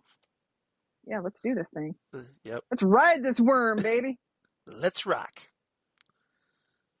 So Paul, now that he's been taken in with the Fremen, turns out, well, hey, the Fremen, their Reverend Mother is dying. They kind of need a new one. I'm tired. You should come and let her rest. Yeah. So, hey, Lady Jessica, you want to be our new Reverend Mother? You want to shave your head? Why not? Sure. Give me the bile of those worms. I'll drink it. I'll do what I got to do here. Yeah. And then in the process, hey, she ends up giving birth to... It accelerates the growth of Alia, her unborn daughter. So her unborn daughter is... Yeah. She essentially also takes the water of life. So the last surviving heir of Leto, by the way. Yeah. Yeah, the last surviving heir of Leto so far. Right. And, well, I mean, technically, if Paul and Chani have children, they'll also be heirs of Leto. So. Yes, you're right. You're right. Which they do. But she, right, which they do. That's Dune May I Messiah. direct you to the novel called Dune Messiah. Children of Dune. And Children of Dune, yes. Yeah. Yeah.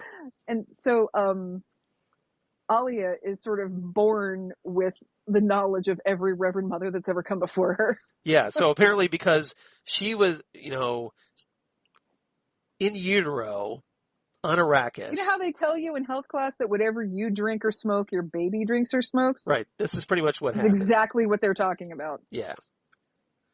And because of Jessica, I think didn't she take the water of life?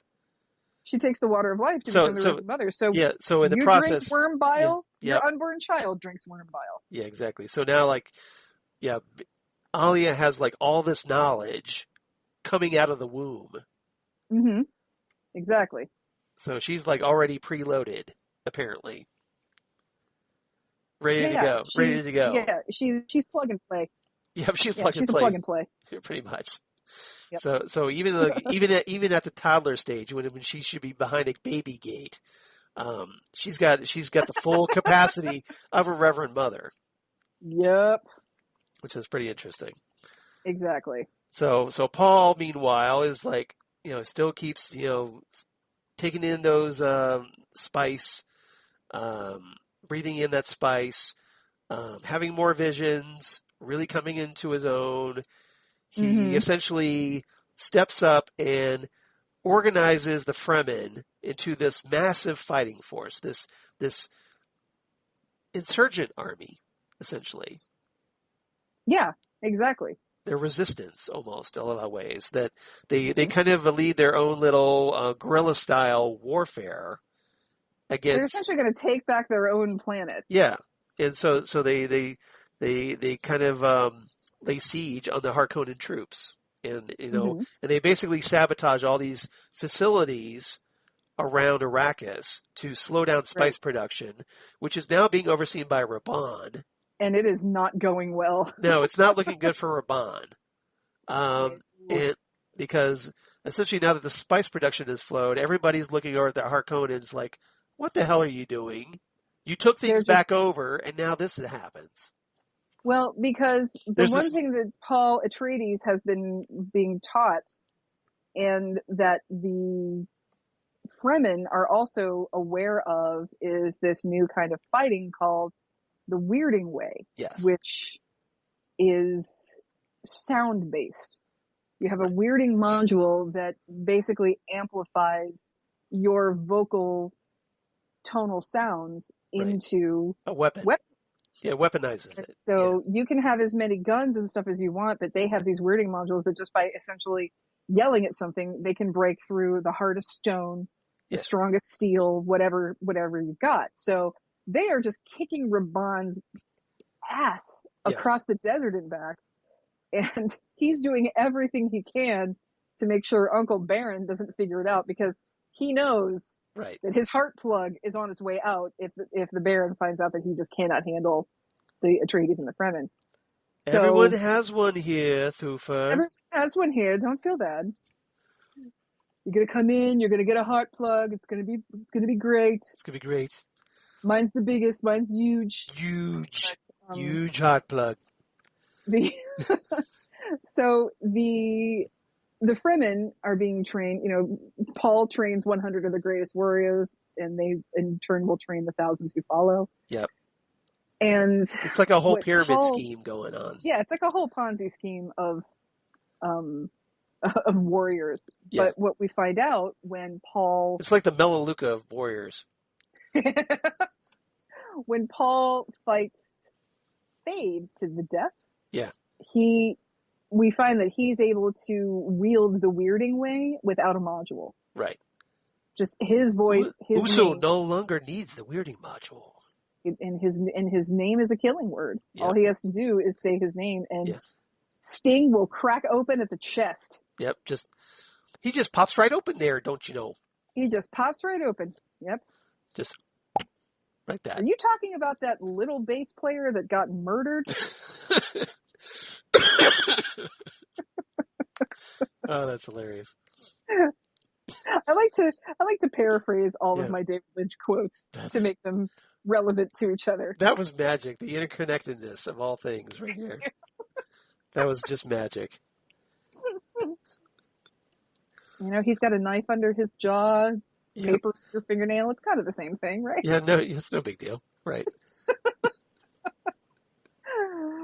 So yeah, we've got So we have 3 rock stars in the David Lynch universe. Or am I forgetting anybody? let's see. Chris Isaac. We had Sting. Sting, David Bowie. David Bowie. Yeah, you're right. That's the third. Am I missing anyone? Well, you know, James Hurley. Yeah. I guess Eddie Vedder. Yeah, kinda. But Eddie I mean, Vedder, but you could say that about Trent Reznor and all the others too, right? Yeah, that's true. Yeah, let's keep the. Let's keep them We're out. not going to talk. We're not going to talk about the Roadhouse. We're going to leave the Roadhouse out. We're gonna leave the Roadhouse out of this. Yeah. But. Yeah. So. Yeah. But David Lynch has got the best of the best when it comes to rock stars. Pretty much, yeah. But you gotta admit, Sting was a very cool get. So Sting's fantastic. Sting is a really good actor. Even when Sting has been on Saturday Night Live, he's been fantastic. Right. And you know, we've mentioned a few movies, Brimstone and Treacle, and The Bride, and Dune. And they're not all the greatest movies in the world, but I love them, and Sting is great in them. Yes, he is. So, I've had the honor of seeing all those concerts by him. So, because I'm a big Sting guy. So, Sting and the Police, that's my jam. I've seen Sting twice, I think. Okay. I think, yeah, twice sounds right. I've seen him 4 times, and with the Police, when they did their reunion tour, I saw that twice. See, I thought about that, but I just didn't have $600 at the time. It wasn't that much. Good seats were. Yeah. We did okay seats for like 100, it was like 150, I think. That's not terrible, but it was a lot of money for what either would have been crappy seats or really good seats by the time we were able to do it. But it just did not. And but it was so worth it. Don't get me wrong. As much as I would have loved to have seen Stuart Copeland in person. Oh, that was fantastic. Watching Stuart drum. Oh my God, that was the best. I love me some He's Stuart still so damn good on those drums. Oh yeah, they're all fantastic. Andy's amazing too. I love me some Andy. Yeah, yep. I'm not gonna forget about Andy at all. Nope, don't forget about Andy Summers. Nope. Yeah. So no, actually, yeah. Now that I think about it, all the rock stars that have been in David Lynch projects, I've seen them in concert because I've seen Chris Isaac and I've seen Chris Isaac as well. So Lori and I did that once. We saw him at the Palace, I believe. I was at that show. Really? We were at the same show? Where the wallflowers open? Yeah. Yeah, I was at that show. That was great because he was just like he was just joking around with the crowd and the audience, and that was amazing. We were at the same freaking show and we didn't know. Same show. Yeah. Oh my God, I gotta tell Lori this. That's hilarious. Yeah, we did not know each other at the time. Wow. But yeah, I went with my friend Beth, and that's the show where he signed my Fire Walk With Me soundtrack. It was at that show. I would have loved to. Didn't you? Yeah, I think you told me that you waited out for him to come out for that? He came. I kind of left, like, he was at the merch table signing stuff. Okay. And we kind of like left like about 2/3 into the last song of his encore. Right. So we could like be first in line out there. And then he came out in that suit that he had that looked like a mirror ball, that looked like a disco ball. Yeah. He came out and he signed stuff, and that's cool. He signed the soundtrack for me as Agent Chet Desmond. Oh, that's awesome. So yeah, that was that show. Oh wow! I wish I would have known you then. That's a I shame. know, that would have been fun. We could have all gone together. Yeah, we could have just hung out afterward. Yeah. We at least could have shared the parking. My God, the Levesque Tower. Did you cost more? Right. Yeah, most overpriced parking. Seriously, it's not as bad as Polaris was. Thank you very much. But yeah, that wasn't great either. I'll agree with that. It still wasn't great. All right. Sorry, guys. We just got on this big Columbus music scene discussion there. Sorry about that. So, hang on. Yep, Forever Blue. Yeah. My favorite blue sunset on my favorite You blue got album. that one signed? Nice. He put a little halo over himself. Halo over himself, yep. So that was like to sort of commemorate. Got delusions of grandeur. I'm out of it for a few, Right. for a while, and everybody gets delusions of grandeur. Going to the Fat Trout Trailer Park, and everyone has delusions of grandeur. That's just more shit I got to do today, Charles. Yep. So anything? Back to Dune. Signed by people. Yeah. So anything else you want to talk about Dune?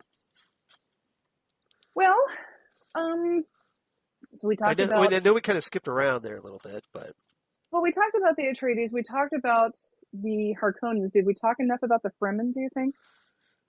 Maybe not. So. Well, let's talk about the ridiculous bullshit political loveless marriage misogyny crap relationship concepts that go on in this story. Oh yeah. Okay. Because Lady Jessica is not the Duchess. She is his concubine. Yes. She is his bound concubine. Right. And because apparently it was cool in this society that you could have essentially a mistress, a royal mistress. And that's the thing. And he's not. Duke Leto didn't actually marry anybody else. No, he didn't. But Lady Jessica was his bound concubine, and as he's dying, he says he calls out. He says, "Jessica, I should have married you." Right. So, he knows he screwed the pooch on that one. Yeah. I mean, he loved her, so it's not like they loved each other. It wasn't like she was right. It wasn't like she was his concubine and he was her rapist. And she's upset that he dies. Yeah, they were very much in love with each other. That's why she became his bound concubine, because that's all she could do. Right. And she's all like, "Leto, he's dead. He's dead." And really powerful scene by Francesca Annis, by the way. She's incredible, you know. And if you're gonna have to get divorced from Alex Kingston, there's nowhere else you can go besides Francesca Annis. Which is literally what happened with Ralph Fiennes and Alex Kingston. God, I didn't know they were together. Alex Kingston and Ralph Fiennes were married. I did not know that. Yeah. So River Song herself. Yeah, River Song herself was married to Lord Voldemort. Wow. And I think they got married in like 1988 or something like that. Then he hooked up with Lady Jessica. That's an interesting geek trifecta there. They divorced in like 97, around the time that she was on ER. Mm-hmm. And then he dated Francesca Annis for like 11 years after they got divorced. Oh, wow. I learned something today, you guys. Yeah. Xan knows who the hot guys are married to. So funny how that works. It's almost like you're keeping tabs on them. Amazing how that works. Well, you gotta have something to do when you're staying 500 feet away from everybody. That's how you occupy your time. Okay, I see how it is. Yeah. That's why I just have obsessions with like British and Canadian guys. I make it easy on the authorities. Okay, so you limit yourself geographically. Yeah, if I'm just going to be obsessed with someone, they're gonna. That's good. I just make it easy for the authorities, and I do it from afar. Okay, well that's so. Good. That's less extradition that they have to worry about, I guess. It's less extradition. Yeah. Exactly. Okay. Exactly. So, unfortunately, this fate also befalls the relationship of Paul and Chani. Yes. Paul and Chani, who, Paul has fallen in love with Chani from his dreams. Right. And she's literally his dream girl. Literally his dream girl. And when they meet, they feel that Tell me of your homeworld, Usul. You're right. They're instantly connected, and they are in love, and she is she's the daughter of Stilgar, and Stilgar approves of their relationship. Right. But for political reasons, I thought she was the daughter of Liet Kynes. No, Kynes is not a Fremen. That's right. I'm sorry, I got it backwards. Kynes is just a Okay. He's one of the Atreides men who lives with the Fremen Right. and has worked with them. That He's embedded with the Fremen. right, right. He is ingratiated by the Fremen, Yeah. and he gets the blue on blue eyes because he's been on Arrakis so long. Yeah. Pretty much anyone who lives in the desert for any prolonged period of time gets the blue on blue eyes. I don't know why I thought they were related. Okay. Go Yeah, ahead. no, she's Stilgar's daughter. All right. Sorry to But interrupt. no, it's okay. But for political reasons, he marries Irulan. Right. And So essentially, it's an arranged, right, like royal marriage. right. And then Chani becomes his known concubine. Right. Like he's married to Irulan, but it's very it's just on paper. Right. And it's very, very difficult. And you get more of this in the book than you do in the movie, but it's very, very difficult for Chani. But they, after a few books, they figure it out. Well, it's also difficult for Irulan because she loves Paul. She's also in love with Paul. She's in love with Paul, but knows that Paul will not commit to her because he loves Chani. Right. He'll never be in love with her. I mean, they might be able to deal with. Yeah, it's a very politics together, but that's as far as it's ever going to go. Yeah, she's stuck in this big arranged marriage in a one-sided relationship. Exactly. Yeah. So, so the relationships in this story are just kind of bullshit. It is. So it's kind of like it's outer space Shakespeare meets like the royal family from England. Yeah. Exactly. Yeah. And Irulan is the Diana to Chani's Camilla, I guess. Yeah, that's a great comparison, I think. Yeah. Interesting. And because if he had just married Chani, then she would be the Wallace Simpson, and he would have to he'd have to give up all of his political ties. That's true. So hopefully Irulan stays away from the press. I just hope she doesn't get an eating disorder from all of this. Yeah. If you watched season 4 of The Crown, yeah. Yeah. If you watched the tabloids in 1990, yeah. Yeah, that too. I mean, but it's all over The Crown season 4. Her bulimia, yeah. Very, very, very tragic. And if you have an eating disorder, there is help. Please talk to someone. They have like warning labels all over those episodes, like this we don't we're taking this very seriously. Like we're only doing it for dramatic presentation, and like if you have issues, you should call this number, et cetera, et cetera. An eating disorder is something that you will fight with for the rest of your life, and you need help. Right. You need to take it. It is very, very serious, obviously. You can reach out to me if you need some help. I will help you get it. I'm very, very passionate anti-eating disorder person. Yeah. So, but thankfully, you're still here with us. Mm-hmm. Yeah. I still have some teeth enamel by the grace of God.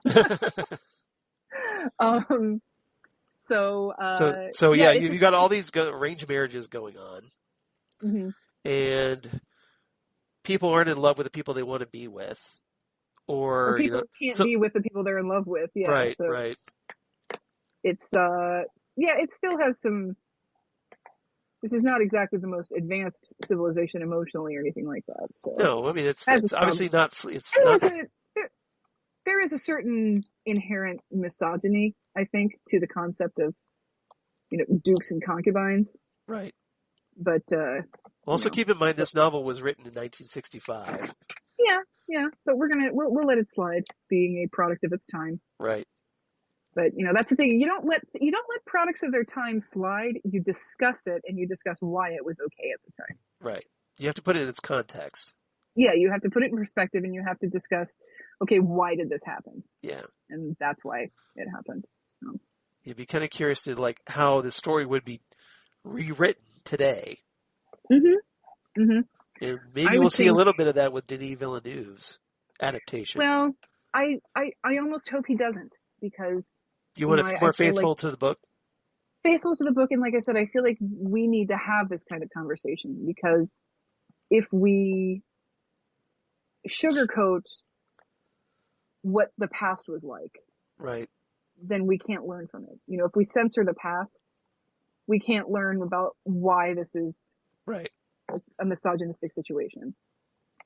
And I like that we do that. I like that we portray it as it was written, and we can have a discussion about it. You don't have to sensationalize it.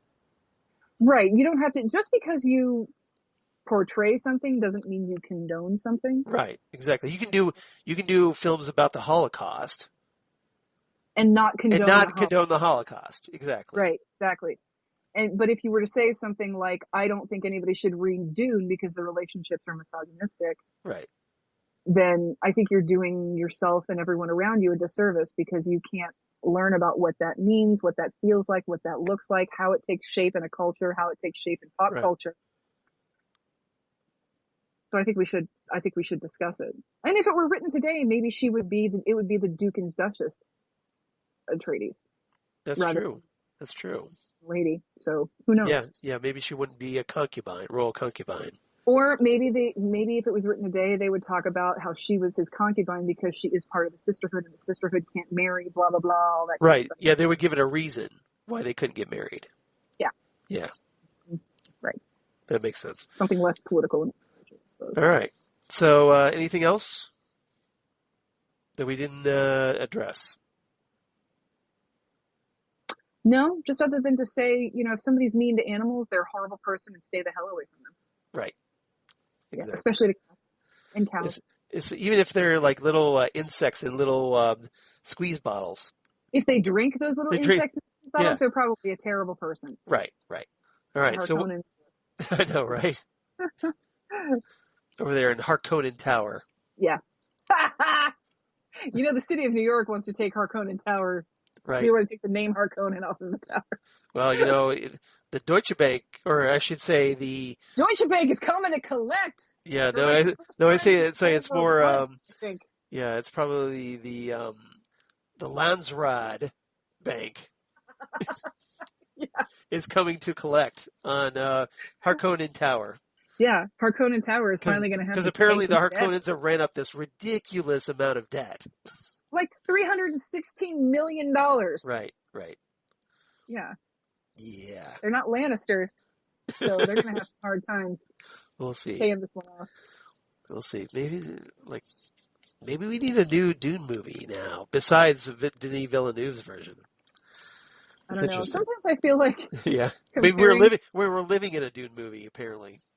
But there's a part of me that feels like comparing the Trumps to the Harkonnens is an insult to the Harkonnens. Yeah, exactly right. All right. Yeah, I think we're all kind of like laying it all out here for everybody. Yeah. Pretty blatantly, but okay. So, what's your rating for this movie? I give this one a 7 out of 10 royal pugs. Okay. Yeah, I noticed he did have a pug. I love that dog. You love that dog. Cute. He's on the Duke's lap when the Duke is in his robe, and he's just sitting there like. He's got his little tongue out. He's so cute. I love that freaking dog. Well, I'm a little more generous. I love this movie. I know it has its flaws. I won't sugarcoat that. But I'm giving this one 8 out of 10 bottles of the water of life. Ooh, gross. Right? Yeah. The water of life, did you notice that the water of life is probably just leftover elixir that they give the concubines in Flash Gordon? Right. It's the same looking stuff. Was that before, Ming hypnotizes them to do their dance? Mm-hmm. Yeah, I think so. Probably. They have to drink the water of life.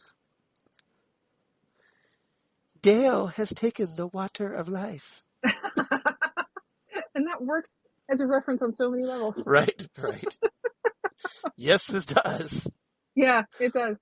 It just depends on the David Dale, Lynch right? Reference, it's a Twin Peaks reference. It's a Dino reference. It just goes all. Thank over you. the place. I didn't. Yeah. Good job. Thank you. All right. Yeah. So 8 out of 10 bottles of water of life. All right. We don't have any Ghostwood mail, sadly. I know we've been off for a while. We haven't been Ghostwood for a while. It's we had holidays and we've been slacking a bit. Apparently, slackers. Well, we've had. Do you want to be a slacker for the rest of your life, Charles? Yeah. No. Didn't that guy ever have hair? That's hilarious. Slackers, son. Slackers. Yeah. Remember that. Yeah, no, if we were. It was the holidays, and then it was, insurrection. So right, we've been busy. yeah, we've got a lot on our social calendar apparently, a little bit. We got a lot of stuff going on. Yeah, yeah. So, but if you want to reach out to us, we'd love to hear from you. If you got any thoughts, belated about Dune, we'd love to hear those. Yeah. Or, anything that you want us to cover on the podcast, we'd love to hear your suggestions, recommendations. Yeah. Or just let us know what you're doing if you're enjoying the podcast, or anything that's on your mind. Drop us a line at ghostwoodpodcast@gmail.com. That's ghostwoodpodcast@gmail.com. The Gmail. The Gmail. Or you reach out to us on Twitter at ghostwoodcast on Twitter. Ghostwood, the Twin Peaks Podcast on the Facebook. And Xan, where can they reach you and hear more of your lovely work? Oh, well, if you want to reach out and just chat, I'm on the Twitter and the Instagram is Udinax19, Xan Sprouse on the Facebook. And if you want to hear me talk some more about movies I love, I can be heard with you, Charles, on Drug Cinema. Right. Where next we will be discussing my favorite movie, Yep. The Adventures of Buckaroo Banzai Across the Eighth Dimension, which is very topical after the announcement of the novel sequel that is supposed to be coming. Did you see what I posted? Yeah, I posted that art about that. Yeah. I don't think I saw you post it. I think I saw my friend Matt post it. Well, I also posted it I posted it on our our Drunk Cinema page, and also shared it on my feed. Yeah, but yeah, we're finally getting the Buckaroo Banzai against the World Crime League. It's been a long, 20 almost plus 40 years. Yeah, it's been a long, long time. It's been 37 years that we've been waiting for that. So finally, Hannah and Shan will be here. I appreciate they getting to that before I died. Seriously. I just have to stay alive long enough to read it, right? Thank you, Earl. I appreciate you doing this. Yeah. And then also discussing Oscar winners or Oscar nominees, where sometimes you join us, Charles. Yes.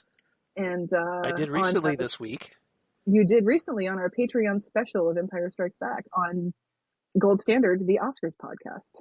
That's right. So where can you be heard, Charles? Well, as for me, of course, at Charles Skaggs on the Twitters, or at Charles Skaggs on the Instas, or Facebook, Charles Skaggs in Hilliard, Ohio, or my blog of Geeky Things. Damn good coffee. And hot. Damn good coffee and hot. We're talking about all the stuff we talk about here on Ghostwood. So Twin Peaks, David Lynch stuff, Dune stuff, all kinds of comic book sci-fi news of my other podcasts for the Southgate Media Group, including the aforementioned Drunk Cinema. Or like Xan said, we're talking Buckaroo Banzai, so you got to check that out, right? And everybody, please, if you enjoy that, please share our links and help us build our little audience, because we're still a little tiny fledgling podcast over there. We definitely appreciate any support in that regard. We're just a baby, but if you could give us the water of life and make us grow exponentially fast. Exactly. That would be fantastic. Yes. Yeah. We need to take the water of life. That's it. Mm-hmm. Also, like Xan said, on Next Stop Everywhere, the Doctor Who podcast that we've talked about, where Xan's on there occasionally, and will be again later this month as we discuss Resurrection of the Daleks. So stay tuned for that. I'm definitely looking forward to that. Yeah, that'll be a good time. Finally getting to talk some Daleks with Xan on Next Stop. That's because we're out of autons. Right. Unless we do a commentary, that's an option. We could do a commentary. We could always do a commentary for Rose. You guys already did Rose though, but I guess we could do a commentary. We haven't done a commentary for Rose yet. We've only discussed the episode. Okay. We've only done two commentaries, and they were both Capaldi episodes. Okay. You think Jesse would be down for that? He may. I don't know. We'll see. I can make him be down with it. Going like we're going to do this or else. Jesse will do my bidding. He will do my bidding. Exactly. Jesse goes where I tell him to go. All right, people. You would know how this podcast is run. Come on. We know who strong arms who around here. Pretty much. I strung arm him this past week because he was kind of a little down about, the whole impeachment thing and then the Capitol thing. Mm-hmm. And it's like, no, we got to talk because we need to be the light in the darkness. That's a good point. Yeah, because I would agree with that. we get a lot of our listeners, next up. I know I'm digressing here, but we got a lot of next stop everywhere listeners that just really appreciated us during the COVID times because we kind of helped them forget about things for like a couple hours. And as far as I'm concerned, that's pretty important. I would agree with that. If we can do that, and entertain people, make them laugh once in a while, we're doing our jobs right. So, Oh yeah. and I kind of feel that the same way here on this podcast. If we can entertain you and talk about Twin Peaks or Lynch or what have you, Dune, and Even you if guys they enjoy it. Hey, you know what? I should watch Dune again. It's Yeah. on HBO Max. I should just watch it. Then we've done our job. Yep. You know what also is on HBO Max now? Mulholland Drive. This is the girl. This is the girl. Yeah. This is the girl. A Yeah. pretty, the kind of movie that kind of inspired the theme song for Drunk Cinema. Just saying. That kind of, yeah, exactly. So might want to check that out, guys, if you haven't already. So also, the Phantom Zone podcast they do with Jesse, they're getting back on track, where Jesse, Nick, and I are about to talk WandaVision on Sunday. I'll bet that's your next thing is the WandaVision. Yeah, we are doing WandaVision, and that's going to be really interesting because this looks like to be a very quirky Marvel Cinematic Universe show. It does look very interesting. Did you ever think you'd be this excited for something with an Olsen sister in it? Never. Never. But to be fair, here we are. It's not Ashley or Mary Kate. We're talking Elizabeth. It's not a twin. It's just an Olsen sister. It's exactly. The solo sibling, the good one. But hey, I've been a fan of hers since Godzilla, so she's fine by me. Yeah, she was great in Godzilla. All right. Yep. So I've been a fan of hers. Well, hey, since Scarlet Witch, right? Oh, well, there you go. Yeah. So that's going to be a lot of fun and very interesting discussion. I'm very curious to see how this plays out. Mm-hmm. So I think I want to recommend everybody check that out. And then Titan Talk, the Titans podcast, but that's on a hiatus. So as we wait for HBO Max to give us season 3 of both Titans and Doom Patrol. But the episodes are still out there. We're kind of on automatic pilot right now. There you go. Because our downloads are just about as much as when we're doing new episodes. So well, that's something. Yeah, it is, considering. We got like over 500 likes on Facebook. Heck yeah, you did. Which is amazing. Like 550 now, I think. It's crazy. That's pretty good. That's pretty good. The global phenomenon that is Titan Talk, the Titans podcast. Right. Hey, you got a wife out of that deal, so you've already won. This is true. I did. Mm-hmm. All right. And a father-in-law with Jesse. Oh, okay. I was going to say. Because Jesse gave Lori away at our wedding. That's right. He did. And here we are all these years later talking Doctor Who. All these years later. Yep. And WandaVision. So next time on Ghost with the Twin Peaks podcast, episode 91. Hey, check it out. Where by popular Xan demand, I guess that would be Dezand.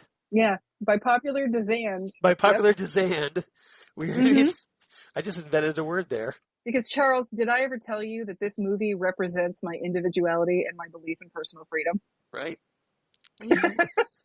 So we are going to be talking Wild at Heart.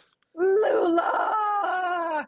Yes. So we can watch Nicolas Cage doing his Elvis impression throughout the entire movie. This is one of the most Nicolas Cage movies ever. Well, it's so great. So essentially it's Nicolas Cage doing Elvis in a movie that's littered with Wizard of Oz references. Mm-hmm. Yep. With Laura Dern thrown in and Diane Ladd and Sherilyn Fenn, and just a bunch of other great actors in this. Willem Dafoe is in this movie. That's what I was trying to think of. So it's going to be a lot of fun to talk about this one. I've got this still saved on my DVR, so I'm definitely looking forward to watching this. Unfortunately, we were not able to go to this one when Mike McGrainer did it for the director series. Right. So, because I was out of town. So we weren't able to go. So we haven't really talked about this one before. So. No, we haven't. So that's great. It's great that we're doing this. Hopefully it'll eventually get a Criterion version. I want everything David Lynch did to be in a Criterion version. There's already 4 of his movies in Criterion. Right. There's not that many more. Well, I mean, think about it. We still have Dune. I'm not expecting a lot from Dune, but I really want to see Wild at Heart and Lost Highway in Criterion. Inland Empire. I want Inland Empire Criterion so bad I can't even begin to tell you. So you can watch the ending since you slept through the ending of Inland Empire. I slept through like 15 minutes of a 4-hour movie, Charles. It was 3 a.m.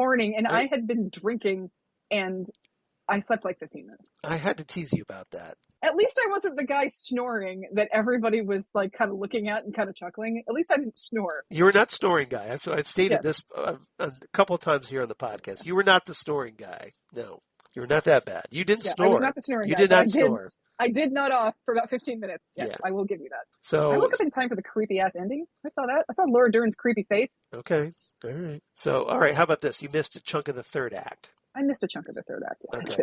I did. All right. All right. Is that fair at least? I am not going to lie or be embarrassed about the fact that I dozed off at 3:30 in the morning No. during a 3.5 hour long movie after a beer or two. Mike McGrainer, if you don't want people falling asleep, maybe start the movies a little sooner. It's not Mike's fault that Yeah, it is. I don't drink caffeine. No, because he should realize that his audience is a little older and maybe needs that little starting a little sooner for the movie. No, it's not. It's not Mike's fault at all. It's a perfect midnight movie for somebody who can stay awake for 15 minutes. Yeah. But it's such a long movie, though. I would have started that one at It's 11. a long movie, and like, Should have started at 11. What did we get home at like 4 or something? Something like that. It was ridiculous. Yeah, it was late when we got home. It was. All You right. spent 20 minutes to drive after my house. I was just saying, I dropped you off and then headed home, and I had to tack on another 20 minutes getting home. Yeah, exactly. Because there's really no good freeway way to get back to. It's like you still have to drive like a bunch of miles to get to the freeway. I had to go 71, or 315 south to 670 west, 670 west. Yeah. Yeah. Yeah, to 70 west. Yeah. That's what I got to do. Exactly. Schlep all the way back to Hilliard. So anyway, All the way back over but you guys at home don't care about that. So like I said, we're talking episode 91. We're going to talk Wild at Heart. And as you can see, it's probably going to be a really interesting discussion.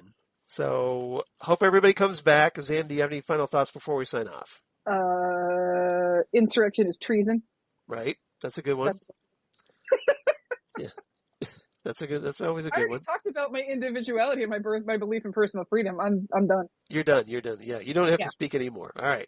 Nope, So, I'm good. All right. So everybody, thanks again for listening. We really appreciate it. I hope you enjoyed our Dune discussion. Come on back. Episode 91, Wild at Heart, right here. Ghost with the Twin Peaks podcast. Goodbye, everybody.